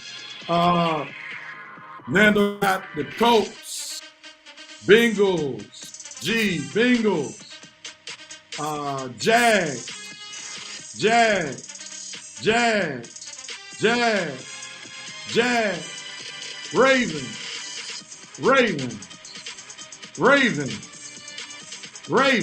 Lord have mercy. I'm stuck.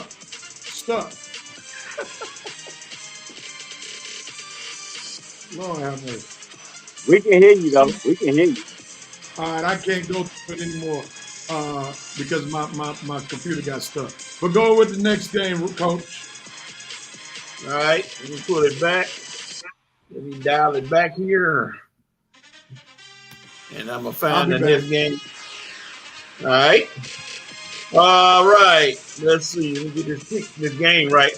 All right, Red. If the game will pop up like it's supposed to. 49ers and the Browns, who you got?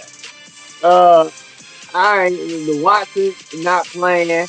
The 49ers got this game. Watson not playing. I don't know who the backup is, but you ain't gonna see that. Even if it's in Cleveland, 49ers got this game. They're the best team in the league. They're the best physical team in the league. Now, I like the Browns. The Browns got a good defense. They're a physical team, too, but don't have a quarterback. So you may stop the 49ers a few times, but eventually they're going to score, and you can't score. And that's going to be it, 49ers. How much? 49ers. I'm going with the 49ers, too, because for some bad reason, I just like to see the Browns suffer. Anyway, it doesn't matter. 49ers may hang 60 on them. They know Deshaun Watson. So we'll see. All right. Armani, Lions and the Buccaneers. This is an interesting game. I'm going to go with the Lions, man. I just think they're more talented. That's it? Yep. Okay. Red? I'm taking the Lions. They have definitely proved they're one of the top echelon teams, and it's definitely NFC this year. Now, of course, part of it is because they have the division game, and I need to help the Falcons out. So even if it won, I would still pick the Lions over Tampa Bay. I like how the Bucs are playing, but I think Detroit is a little bit better, and I need this to help the Falcons. So come on, Detroit, win some buckets. It's on me? Yes, sir. Yes, sir. I'm going to go with this is the kind of game I think the Lions can lose on the road, so I'm going to go with the Buccaneers. Even though I'm not big on Baker Mayfield, I like the Lions, but I think a lot of that fires at home. I don't know if they can bring it every week on the road, so I'm going with the Lions. I'm going with the Bucs. I don't know where y'all are. Coach, where you at? Yeah, I think Coach don't close that real. Hey man, we did 49ers and Browns when you stepped away. All right, I'm going with the 49ers. Back again. I'm going with the 49ers. Okay. Okay. No Deshaun Watson. That's right, We you got to didn't- go with the 49ers. All right, on to the next one. We got to go. Commanders versus Falcons. Who's it on, Who's Red? it up? Okay, I'm gonna take the Falcons in this.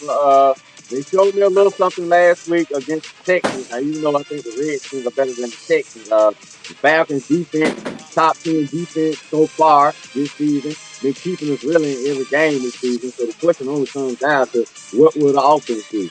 Well, they did something last week. Ritter had his first 300-yard passing game. As long as he uses his weapons and that running game is effective, the Falcons still pull away with a victory at home versus the Cobras.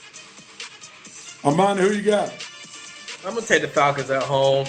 We do really well when we defend the home. So I'm gonna go with the Falcons. I'm gonna go with the Falcons as well. I trust Desmond Ritter at home than I do on the road.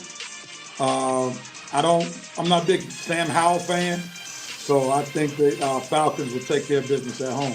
Who you got, Coach? I ain't picking the Cobra Commanders. I think they're about to hit a major bump in the road. I'm going with the Falcons. All right, Amani, close us out. Cowboys versus Chargers. Who you got? Not the Cowboys. I'm gonna go with the Chargers. Chargers at home. I think that Kellen Moore versus his old team, the Dallas Cowboys. Oh yeah, he's gonna cook something up for that defense. He ain't got to worry about Trayvon Diggs back there, Mr. Roll Tide back there. He's gone. So hey, they probably gonna put something on Dallas just like the 49ers did. Man, this is a tough one for me. Dak or or Justin Herbert. Herbert doesn't win big games. Cowboys just got embarrassed. I'm going to use a line from Red. Against my better judgment. Against my better judgment. I'm going to go with the Cowboys to bounce back. Coach, who you got? I'm thinking you're saying that I'm going with the Cowboys because Justin Herbert is my fantasy quarterback. He put up about 400 yards a game, but they don't win. And as coach, I don't trust the coach, so I'm going with the Cowboys. Red, who you got? Yeah, all right. I gotta go with our money. I gotta go with them Chargers. Man. I can't do it. Can't ride with Dak and defense and Dallas. I'm sorry. I just can't do it. Like I say, they chump killers, real. You know your favorite line. They chump killers. And they go up against a team with some dogs in them.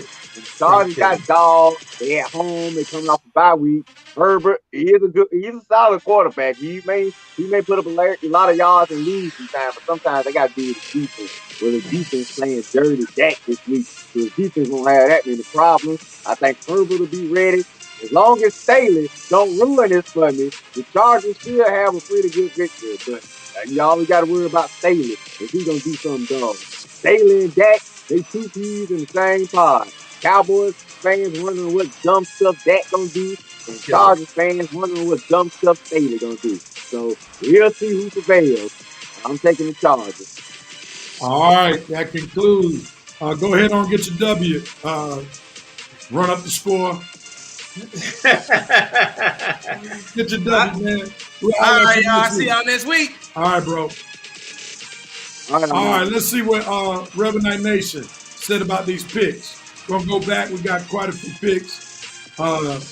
Winston has the Bengals. G has the Bengals. Eric Parker has Seahawks. Nando says Bengals. Burrow. That's all you have to say. VP has the Bengals. Mo Gamble has the Bengals. Jir said he had to work today. I believe in him. Okay, we'll get to that in just a minute, Jir. He has Seattle.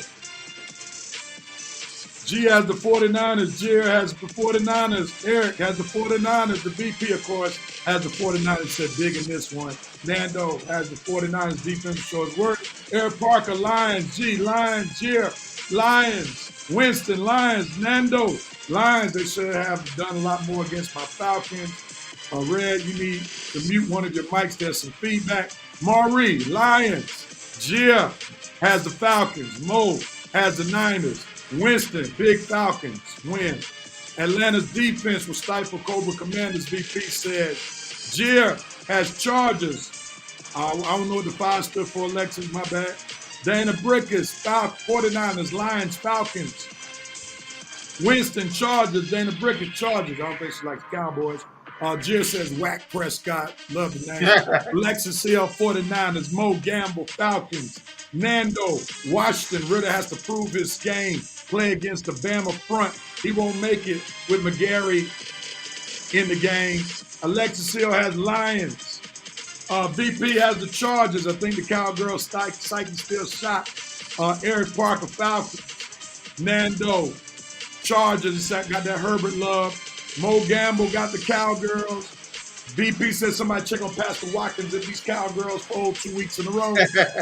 Eric Parker, Cowboys. Alexis Hill, Falcons. Alexis Hill, Chargers. All right, Revenite Nation. Thank y'all so much for joining us in these picks.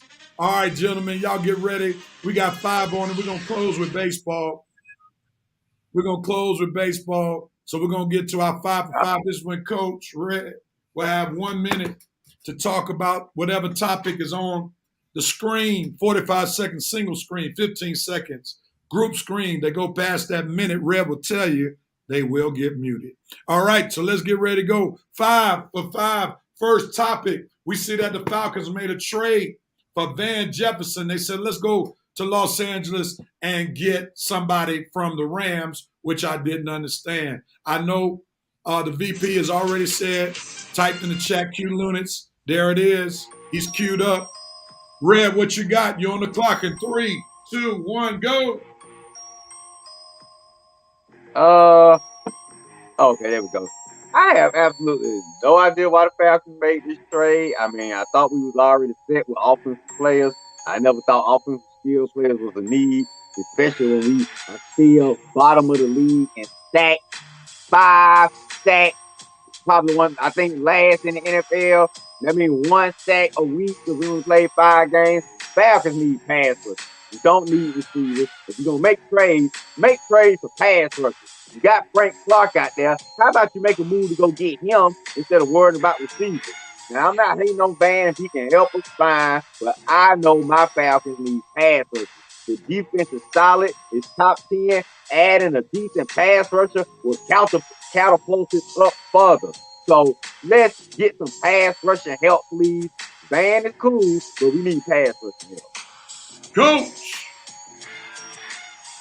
I guess he's a possession receiver that they added. I'm guessing because I don't know. I don't see any need to put him on the team. But hey, I guess for depth purposes, in case somebody goes down and gets injured, you got him. So we'll see.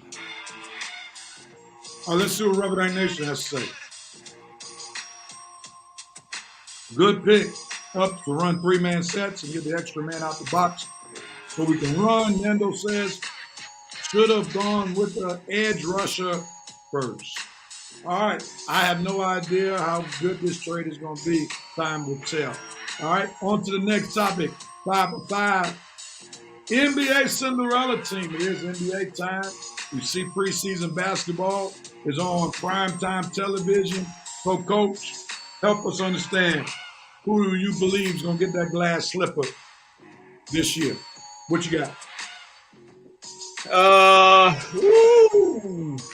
There's a lot of teams that could potentially burst the bubble and do something in the playoffs, and a lot of them that are already good. It's a tough one. And I know I don't have much time. I'm thinking of a team that could just the New Orleans Pelicans.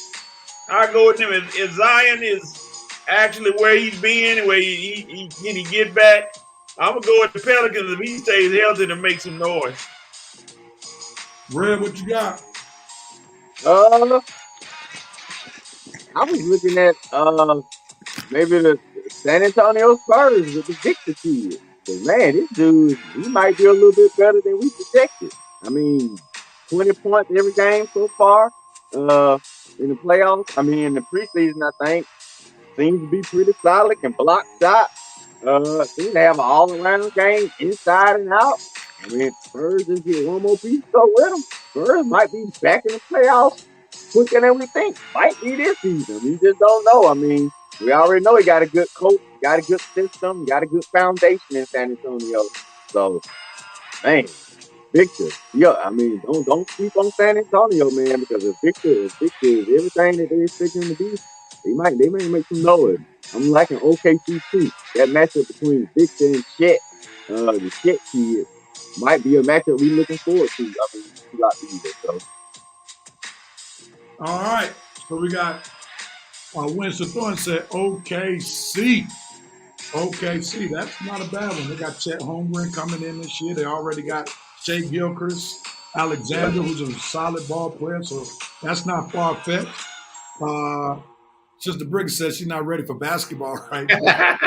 I know because she's still looking at her Phillies, and you got the Eagles playing well, so I can understand that. Mo says watch out for New Orleans or OKC, so we see OKC, Maurice. Sacramento, can we say they're Cinderella after they made a good run? That would have worked well last year. We expect them to be there. Nando says the Atlanta Hawks. We'll see. We'll see if that as Coach would say, that depth. They got rid of John Collins. Yeah. Here's my sneaky pick. Just to potentially make the playoffs as an 8th seed. Nia Long's ex-boyfriend. Oh, the Rockets. The Rockets. Houston Rockets. Don't be surprised.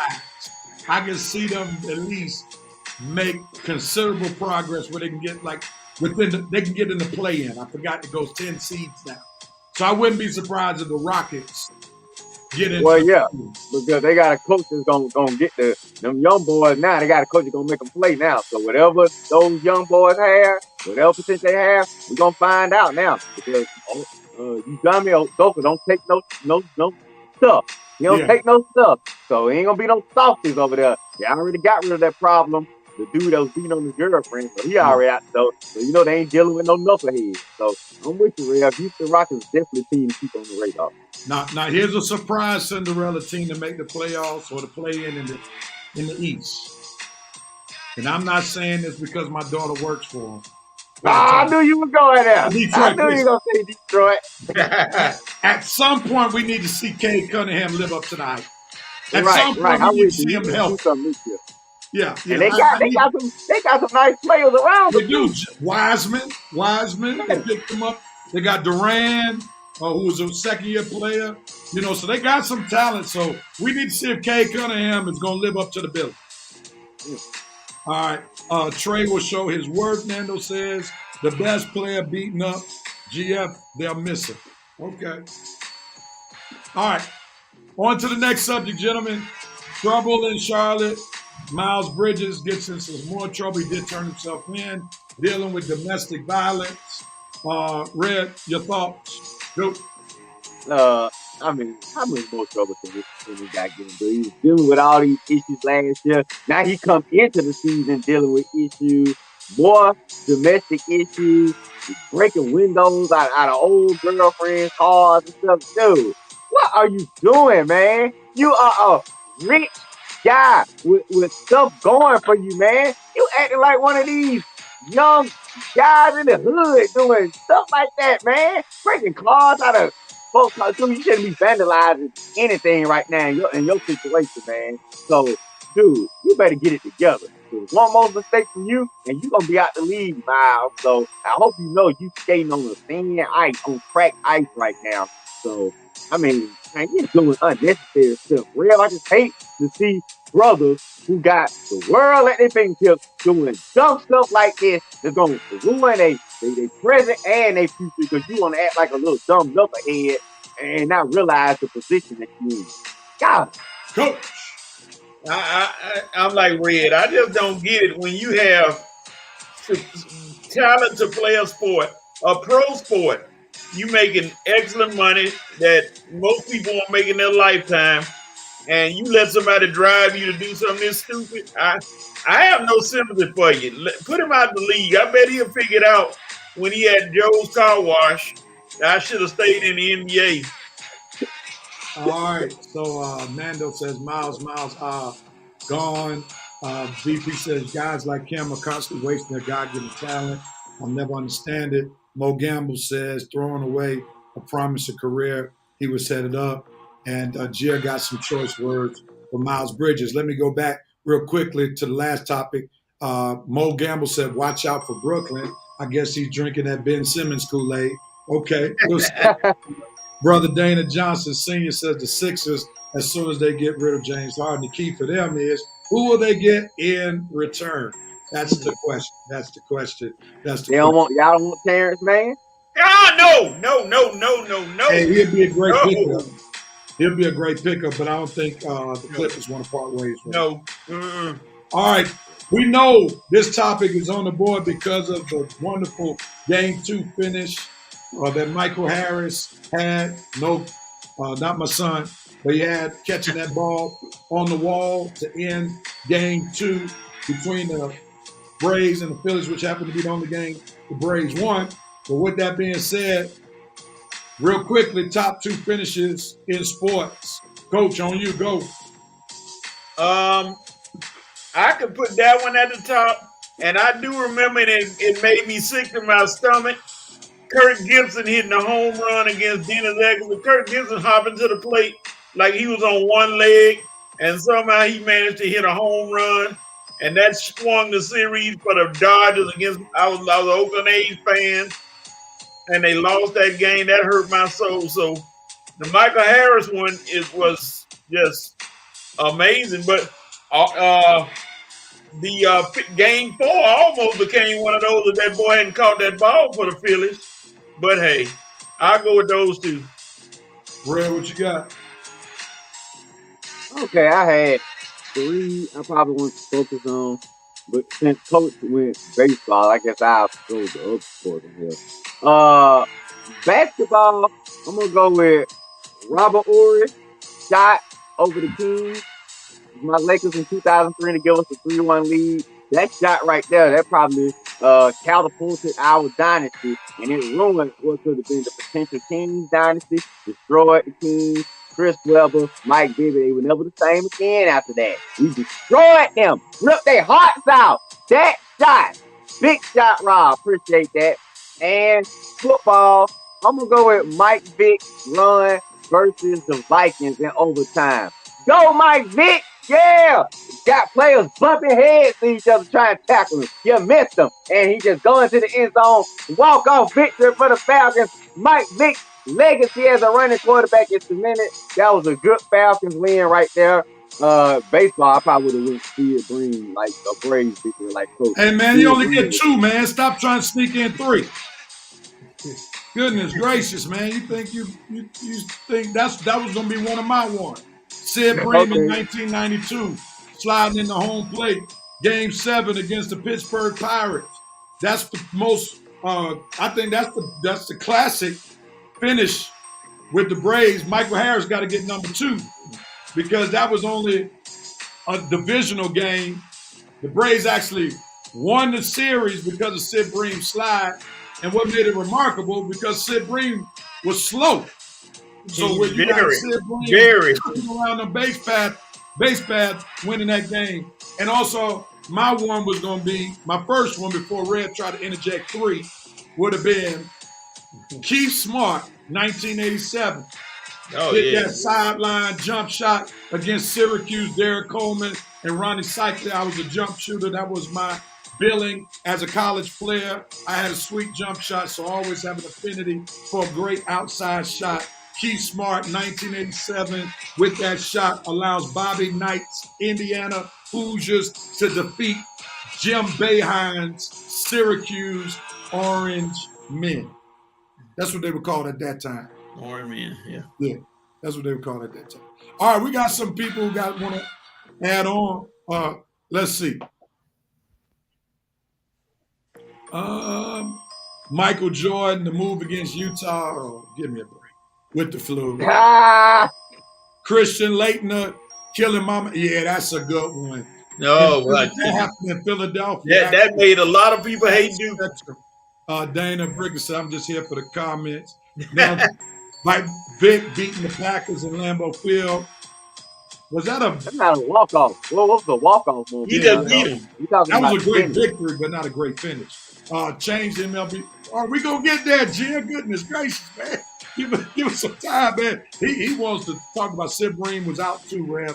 No, man, he was not out, man. We've been watching that finish for 31 years now. Man, that man was safe. Get out of here. Go somewhere with that. I had to get out the stadium alive. Yeah. Come on, man. Deion Sanders' first punt return for the. That wasn't the end of the game, was it? No, that was during the game. Pastor Hampton agreed that Pittsburgh versus Atlanta. Good. Otis Nixon catch. Was that the end of the game? Finishes, guys. Finishes, not moments, not plays. Let's get over 1,000 plays. Okay. Joe Cruz went out. I believe that was That was a good one. That was Super Bowl right there. Yeah, that was gonna be one of mine too. Yeah, I lived in New York. I forgot one. I'm just joining on. I know I missed the 46 points. Yeah, you missed it. It was early on. No problem, Jim. We'll give you a pass, brother. I think some of my Revenite constituents don't understand. Well, that's why you're the VP. You got to get them right, Mr. VP. Oh, I forgot one. I know one I should have put Dwight Clark catch against the Cowboys. Yeah, that was good. All right, on to the last one, gentlemen. Should the Broncos tank for Caleb? We know that the Broncos are holding up the rear. They lost another one against the Kansas City Chiefs. They are now 1-5. Russell Wilson is under contract. A lot of guaranteed money is still on that contract. So, should the Broncos still tank for Caleb? Yeah, man, they're not gonna get Caleb. I don't know. Right, well, let's start with you, Coach. Go. They're not gonna get Caleb. You still got. They're not gonna get Caleb because they're not gonna be the worst team in the league. It's not gonna be the worst team in the league. Because like you said, Russell Wilson under contract, and I don't think Caleb listed him as one of the teams he wanted to go to. He might go back to college another year, so there's not too much uncertainty about that thing if he's gonna be there to be picked. So Red. Coach, I don't know what makes you think they ain't gonna have a shot to get Caleb. Because they are one of the worst teams in the league. I don't think Caleb is going back. And Caleb will be a fool because the Broncos with Sean Payton, eventually they'll turn it around. I mean, you got to give them time, but I think Caleb will be a good piece to start out with. I don't care how much money they owe us. Look, Walmart on that contract. They got money out to Wall Street. They'll eat that money, and Russell be gone. Only thing they'll have to worry about is salary cap ramifications. So once they get that contract off the book, they'll be moving on. Russell ain't the answer. He never was the answer. He ain't gonna be the answer. Broncos, be smart. You better tank for Caleb. You better tank for Penix, or you better tank for Marvin Harrison since you get rid of Jerry Jeudy. You better tank for somebody because what you got right now ain't working. All right, let's see what Revenant Nation has to say. They stuck with Russ for one more year. Russell is not going to be quarterback next year. I promise y'all that. Ramon, the Broncos need to lose out, get that number one pick, get Caleb or the kid in Washington, or just pay out that Russell contract. Right. Release Russell. Sierra sucked the football like that. Broncos are stuck with Russ. Caleb's daddy may not want him in the Mile High. Then Sean Payton owes Hackett an apology. Taking my head. VP Caleb coming back for another year. Teams will tank for 2024 Caleb needs to come out as soon as he can. Hurry so he can get his second contract. I'm going to add real quickly. They can't get him next year because Russ too much of a cap hit. You literally will gut the team. Who's trading for Russell Wilson's contract? Nobody.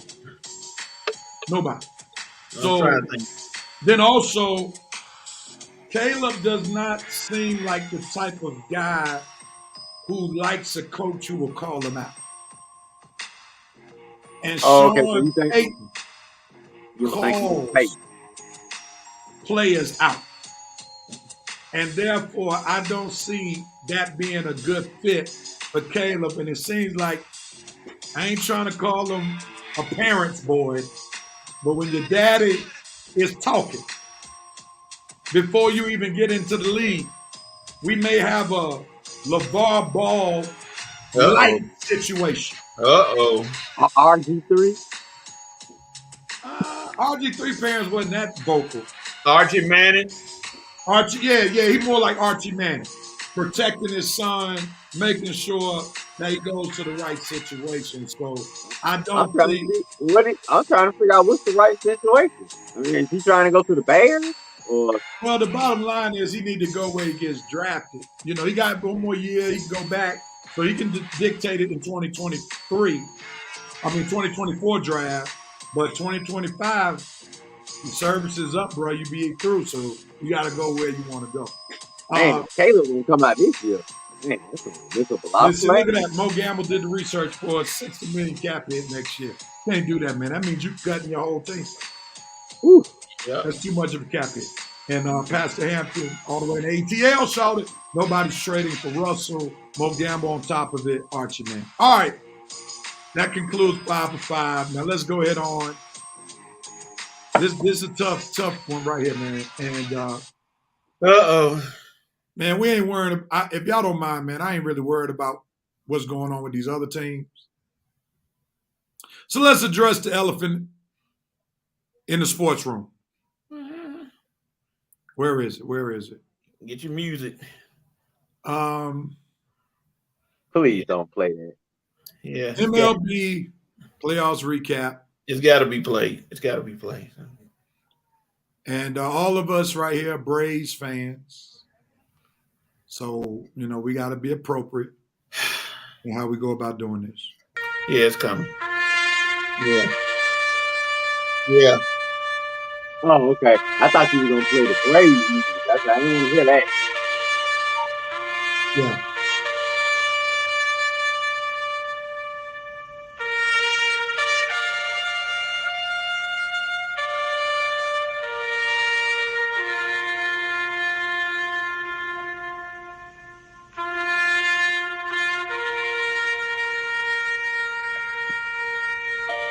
All right, that's enough. Really. You're gonna be emotional over here.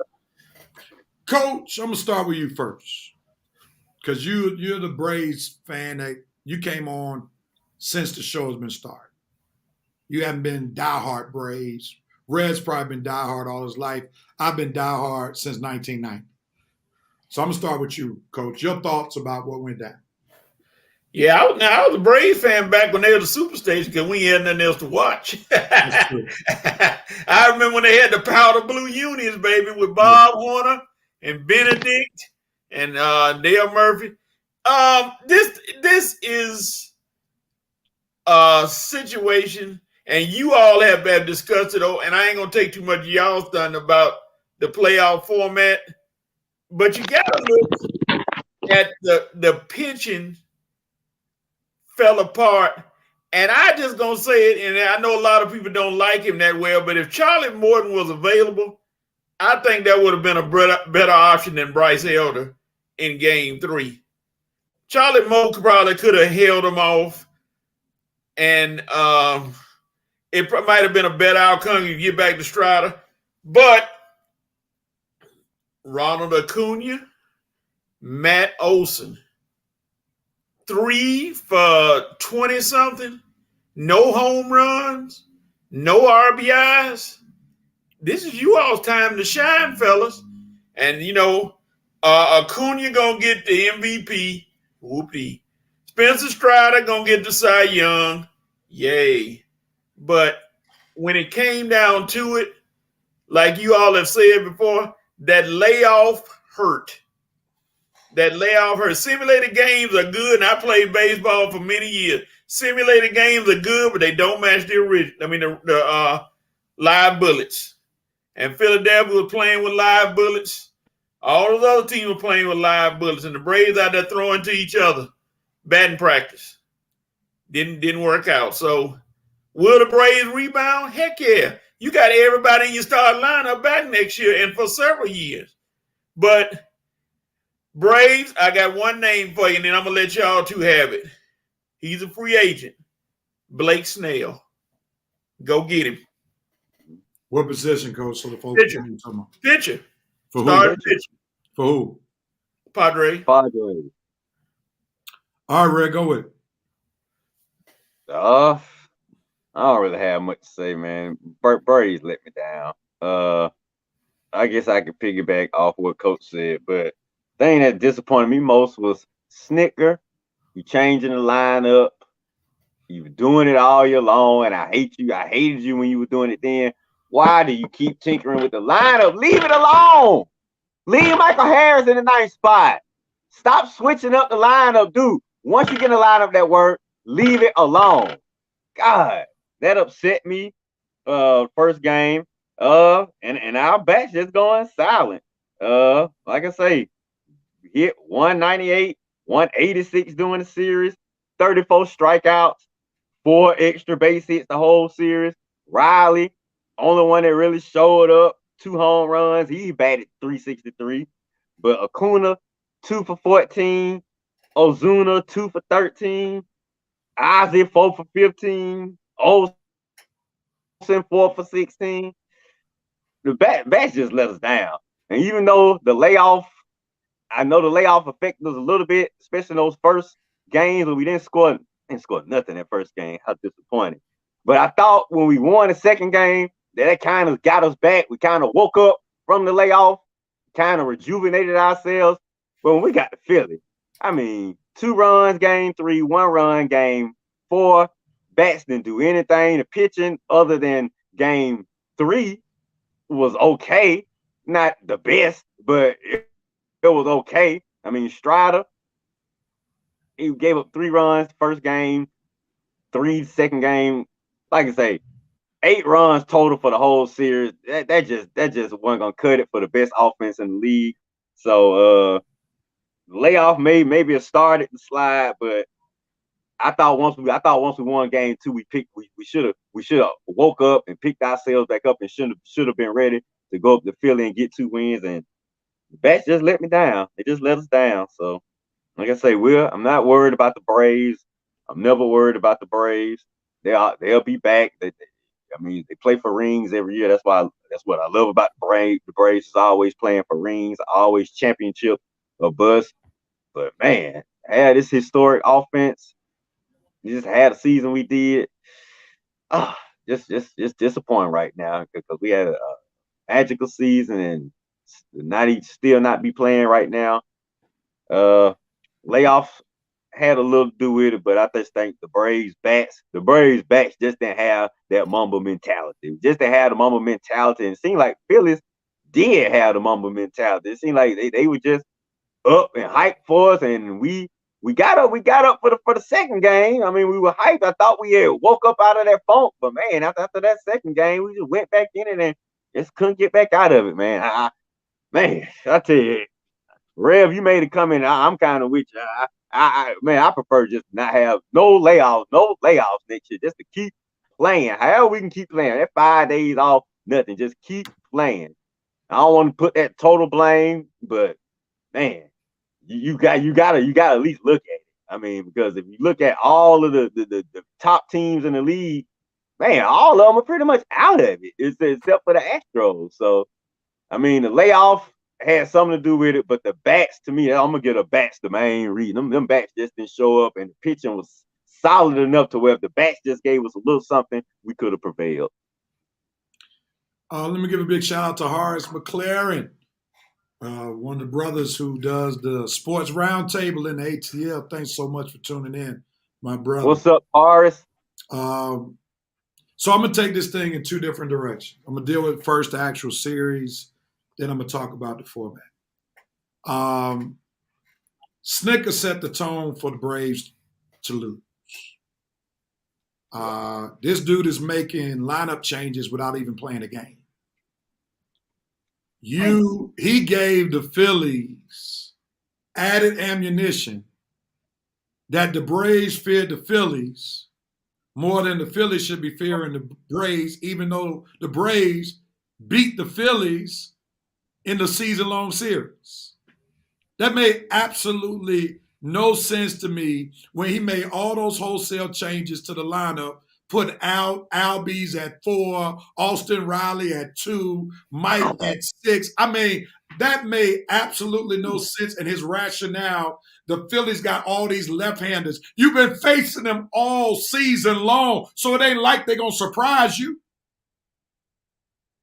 So why are you making all these wholesale changes? Then he messed up again with Bryce Elder. He already showed he had no confidence in Bryce Elder. Right. Because he's sitting up there waiting until the day before the name is starter, when he had a chance to just show confidence in Bryce Elder, and he should have already been named the starter for Game 3 if you were going to go with them. But you basically putting in doubt in Bryce Elder's mind by saying, I don't know if I'm going to start you and the All-Star, versus this kid that we just saw during the simulated games right before the playoffs. I may start him. So what kind of confidence did you give Bryce Elder? Then he screws up not walking Bryce Harper when the base was open, knowing Bryce Harper feasts off Elder's pitch. Snitker is one of the worst managers who's won a World Series.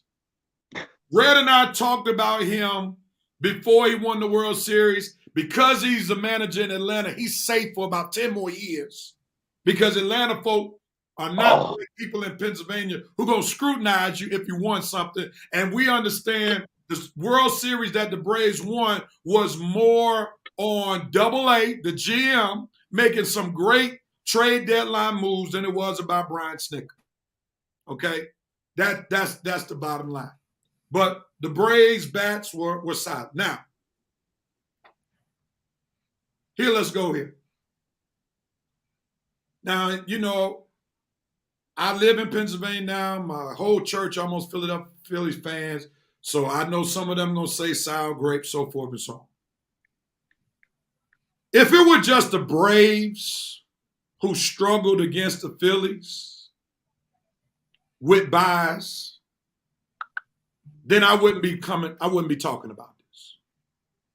But we got 4 years of data. I posted about it on Facebook.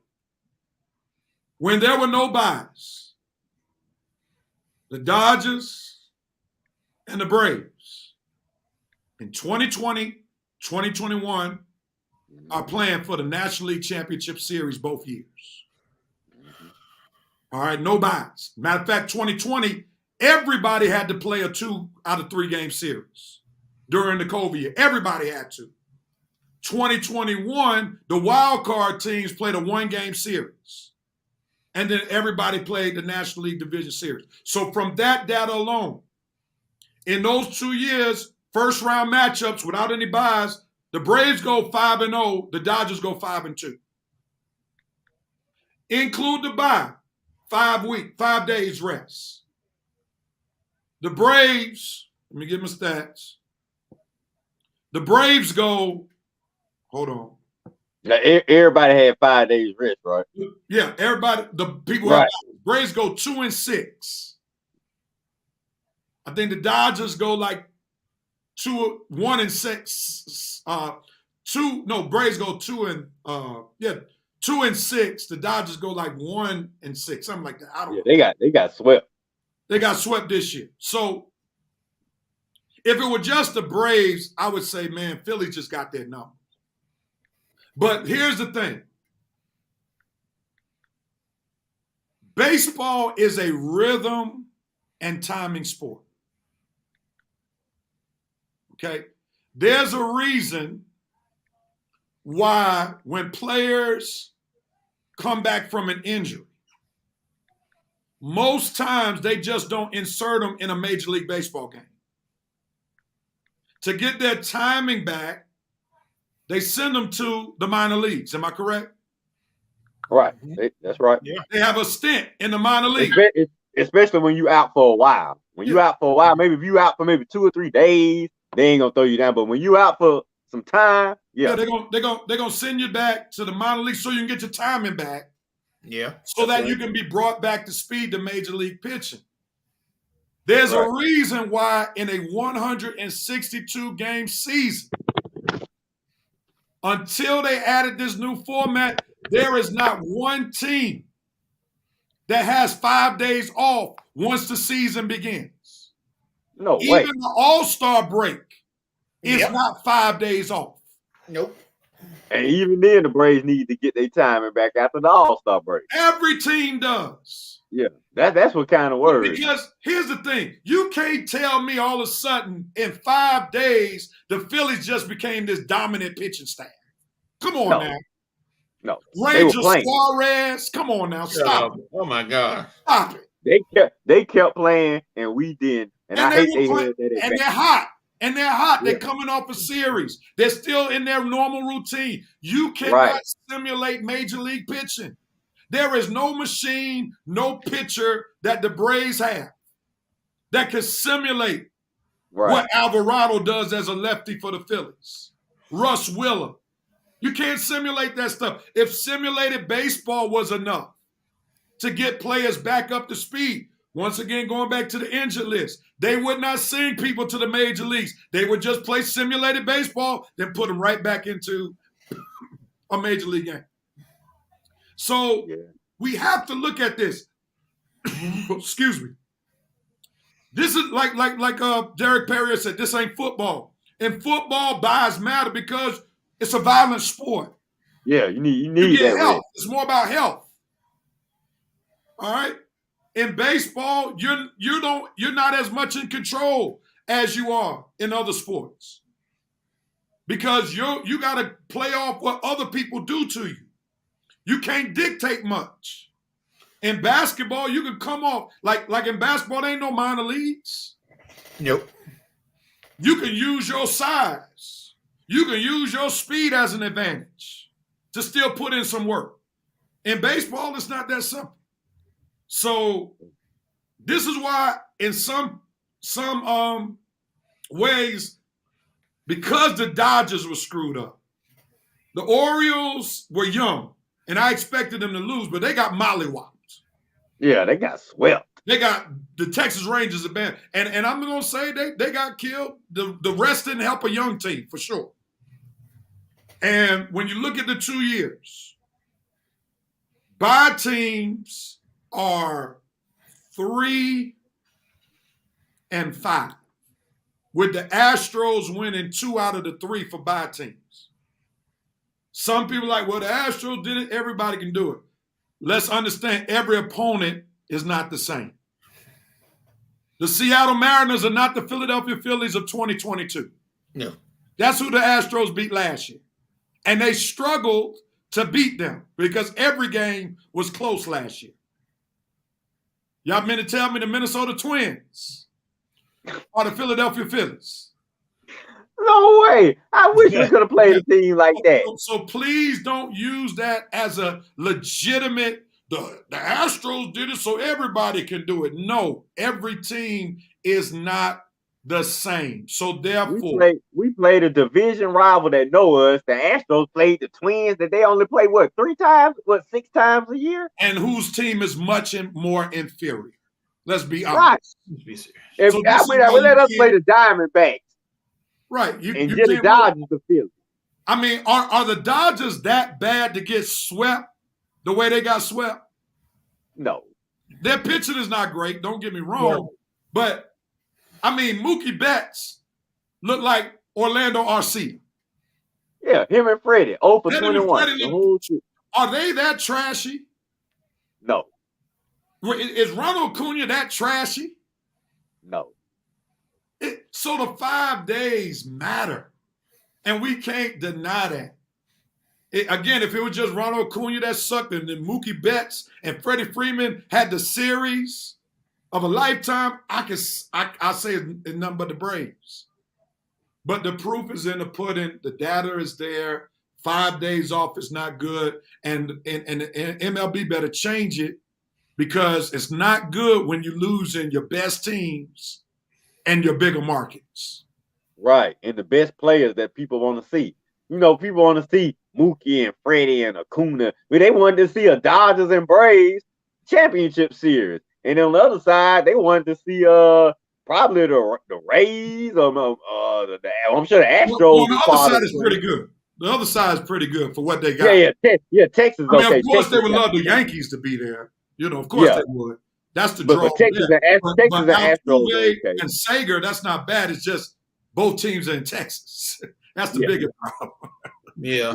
You know, but hey, Rev, that oil in Texas about to be coming up, boy. They're about to make some money in Texas. Yeah. All right. Let me. Oh my God! They said Bowers just got hurt. Guys, doesn't look good. Oh my Lord. Vanderbilt. Oh man, that's a Georgia. Oh my goodness. Are there any division winners still in these playoffs? Yes. The Astros did win the division. They send them to AAA to get their swing back right. This ain't football for sure. The new rules of baseball does not support division championships. They were hot. The Diamondbacks were hotter for sure. It's Zach Wheeler. This ain't Days of Thunder. Okay. And baseball, if you succeed in hitting 3 out of 10, you're considered great. That's facts. Manfred defended the format because it makes money for the owners. Yeah, it does at the beginning, but they actually lose money when you don't have, bigger market teams. The Orioles, or especially for the World Series, Orioles or Twins may not be back for another 20 years. I don't believe that. The Orioles, okay. Orioles may have a run for about 2 or 3 years when they start having to pay these guys. Yeah. That's when they better they better take a page out of Double A's book. If you see they're gonna have great potential, sign them for 6-7 years now. Yeah. You're right, because the Orioles cheap. They are not gonna pay all these players the money they deserve when it's time. Right. If you go back and look at history, you need 2 stud aces when the playoffs start. That's for sure. Philly and Arizona are going to be a disaster, a ratings disaster. Astros are a team to hate. They have a better manager. Yeah. All right. So let's get ready to close this thing. How do we fix the Braves? Coach already offered Blake Snell. Yeah, I'm with adding a picture of that caliber, and also I will take a look at Josh Hader. Alex, you're gonna have to open up that you gotta spend some money now. You're gonna have to open up that wallet. But we gotta rebuild that pitching staff. Blake Snell is definitely a guy I would look at. Josh Hader, definitely a guy I would look at.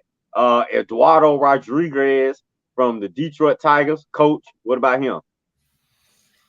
I mean, you just need a solid starter. Kyle Wright hurt. That was a blow. Yeah, he ain't gonna be back next year. Soroka never could come back. If the Braves had that pitching staff intact and fully healthy of Soroka, Wright, Strider, Charlie Moe, and Freed, they would have won this. But they don't have any after the first 2, it started getting all suspect. And it was actually suspect after the 1. Because Max Fried pitched great. Yeah, Fried has some struggles too. And that and the thing and like I said, the bigger picture to me is, and y'all two alluded to it, and it's true. 5 games off does not look good for Acuna, Olsen, Bryce Harper, Castellanos. Anybody take 5 days off, it's gonna take them a minute to get them hitting back. I don't care who it was. I don't care if it was Reggie Jackson. I don't care who it was. 5 days off of not touching any regular pitching. No, that's not good. It's not good. So, let me ask you this: did Double A, the GM for the Braves, fail the Braves by not getting a pitcher at the trade deadline, banking on Max Fried to become healthy because Fried was hurt the majority of the season? Also banking on Kyle Wright to come back, and even in some case, Mike Soroka, who's been hurt the past 3 years. Did he? Yeah. I can't put it on Double A because the bats did not show up. Usually the bats show up to help them, but their bats were, they did not hit the ball at all. And like the 5-day layoff, But I mean, that's a good point. I mean, because we just did make that point. So yeah, I mean, but I still think, but still, to me, you just can't never have enough pitching. If you shouldn't be depending on Free. If you depend on Free that much, then why don't you go ahead and lock them up? So don't sit up and say I'm depending on Free. Lock them up then. If you depending on them like that, Kyle, you knew he was injured, so you can't put all your horses to him. Soroka was inconsistent throughout the year, so you couldn't depend on him. The only people you could depend on was Strider and Morton. But once Morton go down late in the season, that kind of hurts you right there. That's after the Red, hold on for a second. Hold on, Red. You couldn't even really rely on Morton. Morton was terrible for a stint during the season. Yeah, right. He looked like he was pitching softball. Hey, Rev, I'm not going to let you talk about Charlie Moore. You definitely needed one more arm. I definitely would at least got. I mean, if you wasted time with Jake. Hold on, Sister Dana. I'm gonna cut you off at your knees right now. Okay, hold on, Coach. Let me get it real quickly. She obviously fell asleep after I just said what I said about the Astros. Now let's go back 2 years, and I'm gonna go back. So last year, the Astros beat the Twins. I mean, they beat the Mariners, inferior team, when they had 5 days off. This year, anybody called the Minnesota Twins a World Series contender?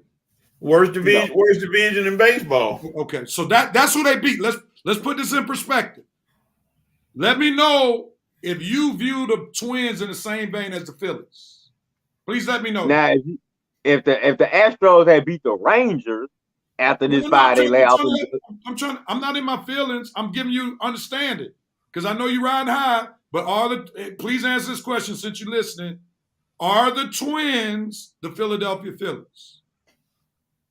I'm asking the question. I love to hear your response.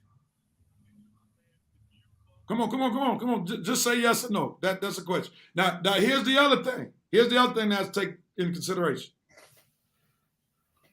Out of all the teams that had buys, Houston needed it the most. Why do you say that, Red? I'm glad you asked. Houston did not win their division until the last day of the season. So Houston was playing meaningful baseball all season long. Meanwhile, the Braves had clinched 2 or 3 weeks before. The Dodgers had clinched 2 or 3 weeks before. So Houston needed the rest after playing intense baseball up until the last day of the season. Ta-da. Brock is back on the field, limping a little bit, but he's back on the field. All right, thank you, man. That's it. Why is he playing? Who's up? What's the score? Georgia 17-7. Why is he even getting back on the field against Vanderbilt? I mean, come on now. My pleasure, Sister Brick. So I think that's why we got, and this is what I said before you asked the question, Sister Brick. Sorry, not coming directly at you. This is why we got to be careful saying, well, Houston did it. Everybody can do it. Everything is not the same. Just like last year with the Dodgers. The Dodgers ran into a juggernaut called the San Diego Padres with all that hitting they had. That's not a series you can come in cold. When you got all them dudes, Machado, Tatis didn't play last year, but they got all them dudes, you got to be on fire.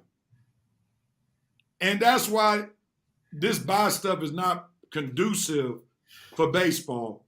And this is why, and I'm going on record to say, if this format stays the same, let's go Braves in the wild card. Because it's proven it doesn't work for them. It doesn't work for them. I don't want no more buy. I rather just keep playing. And Snicker, I'm another thing that killed us too, real Snicker. Stop giving players days off while we go down the stretch. Let's just keep playing, man. If you think the days off gonna kill us the way you need to play simulated games, then just keep the Braves playing hard down the stretch the whole season. Even when we clinch the division.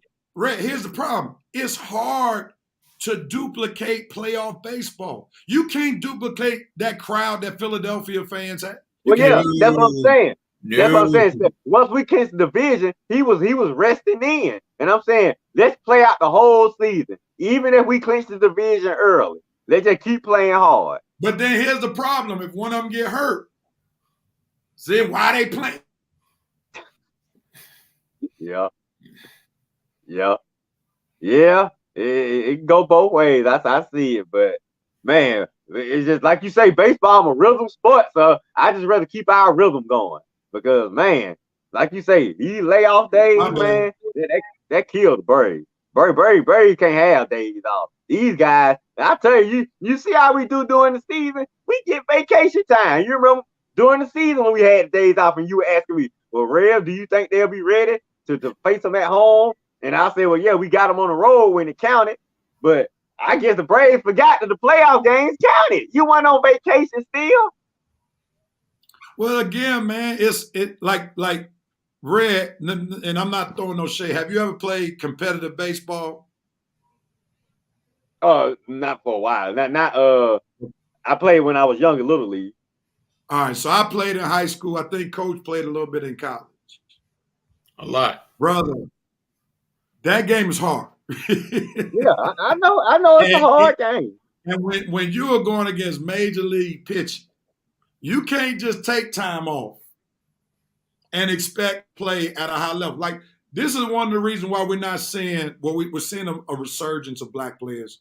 But because now kids are playing baseball all year round, yeah, is why you see black kids not being able to compete across the board like they once used to. Because these cats are playing all year around, and it's hard to get your timing back when you got cats that are just balling out and they're not taking any time off.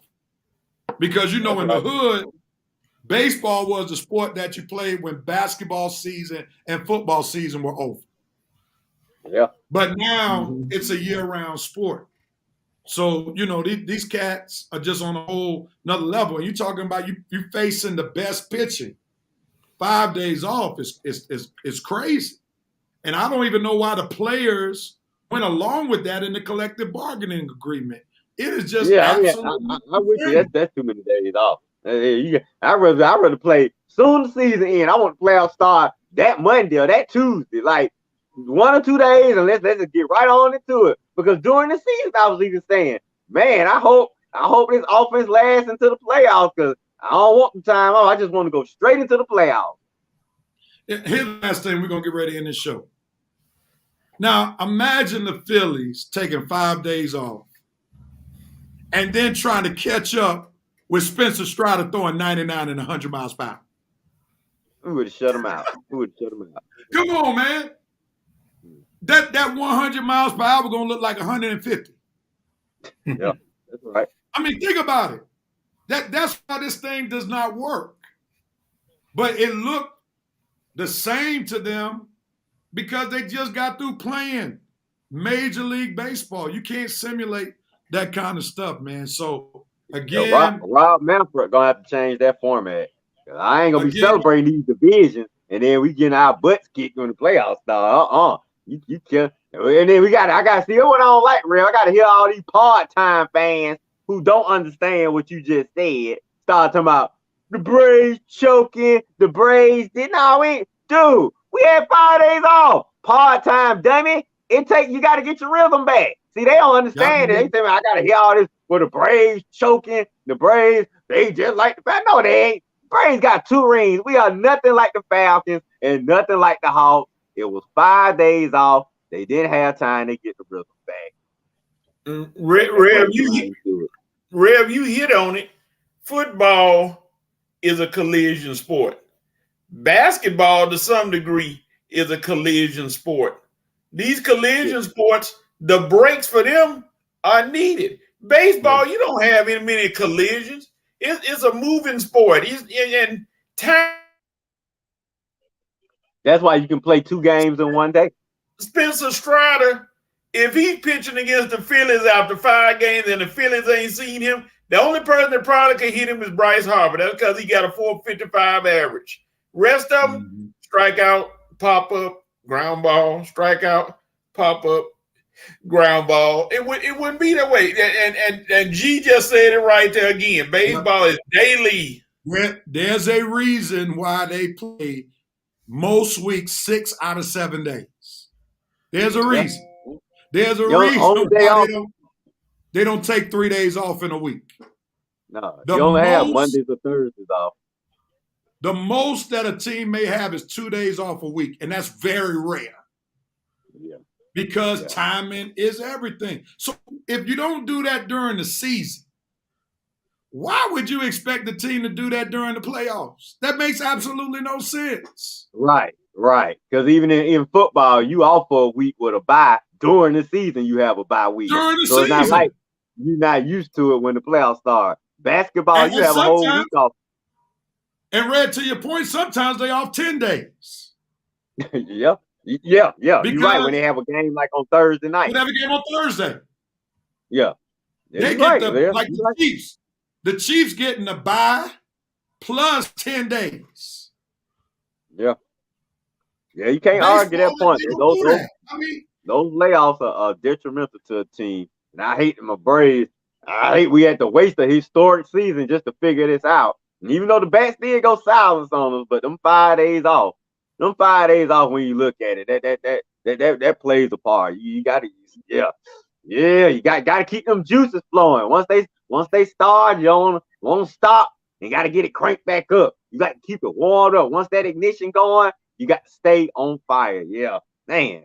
You're right, Rev. The main thing that really hit home to me. Well, that and Snicker, exactly. You definitely don't need 5 days off when you got a manager like Snick. Oh my God, dude. The thing that hit home to me, once I saw the series start, Ronald Acuna had no swag. None. Like there was no real pep. I thought he was ready. He was pumped up. But once I saw him, like he just didn't look the same. Now going back to the baseball side, because Snicker screwed them. When your team is struggling, you have to tell your team to make some adjustments. Like you can't swing at everything. Start working pitch counts. Stop going up there hacking. Make some adjustments. Everybody had Superman. Everybody wanted to play them Superman at bats. Everybody want to go up there and be the hero. That was terrible, like y'all just saying. The last inning of that game. First pitch swinging. Golly, get on base. You try to get on base. What was that inning that Acuna had when we had a guy on base and the first pitch, he get out like Acuna. Dude, you can't swing at the first pitch, man. I mean, let the guy work the count. That's not Acuna. That's not an Acuna at bat. Acuna usually see a couple of pitches before he really find the pitch he want. If Acuna swing that first pitch, that's bad. That's bad. And that base is loaded.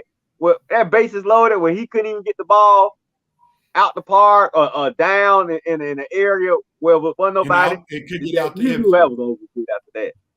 Huh? And then and see, like somebody alluded to it earlier. If your team is slumping, Acuna, do what I saw Bryce Harper do when I went to see the Braves play the Phillies earlier this year. He saw that the team was struggling. He bunted for a base hit to get something going. Oh, Lord, the bunt is big. Oh, my God. Bunt every now and then to get the team going. Michael Harris, you did a couple of times, but in the playoffs, you're struggling. Bunt. Yeah. Michael Harris. Base. It's just ridiculous, man. So it's water under the bridge. Good luck, not really, to the Phillies.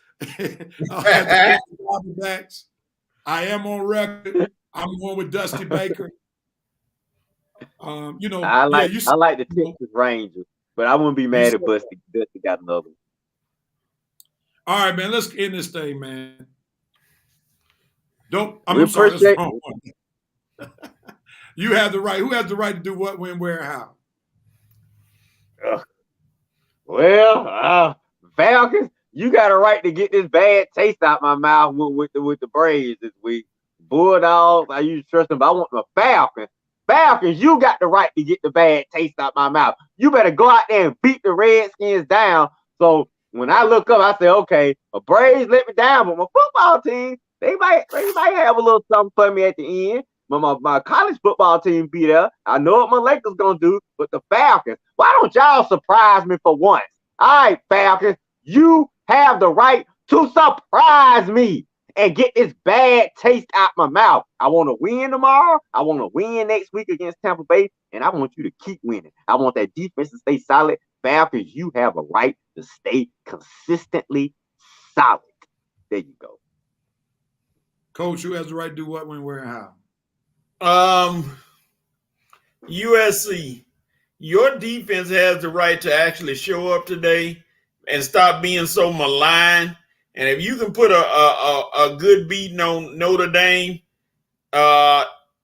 everybody will have some confidence in you. I don't know if they have plenty, because I know what's his name, my good buddy Paul Feinbaum doesn't like it at all. So you have a right to make a statement game today. Win or lose. Well, no, I ain't gonna talk about lose. Winning today, you have to make a statement. You make a statement against Notre Dame. I hate that for Marvin Freeman. I love you, Marvin Freeman, black coach, but you got to take the L today, sir. Well, Coach, you weren't talking to Notre Dame's coach. You were talking to the former Braves pitcher. Marvin Freeman was not Marvin Freeman, not the great Marvin Freeman. Oh my goodness, you were trying to direct your comments to Marcus Freeman, who's the head coach of Notre Dame.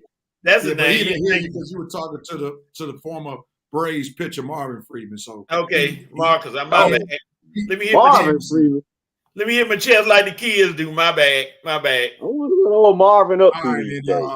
Marcus Freeman, not Marvin. Marcus, you have the right to lead Notre Dame to what USC has been begging for these past 2 weeks.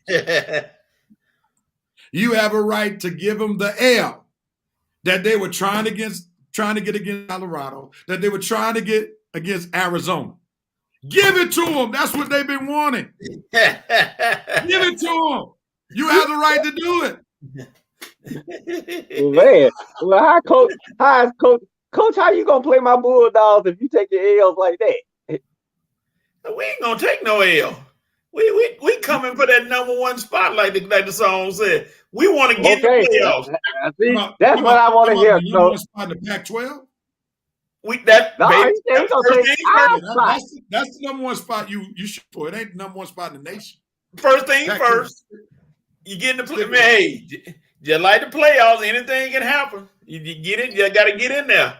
All we have to do is get there. I almost want them to come play us so we can really Dion have.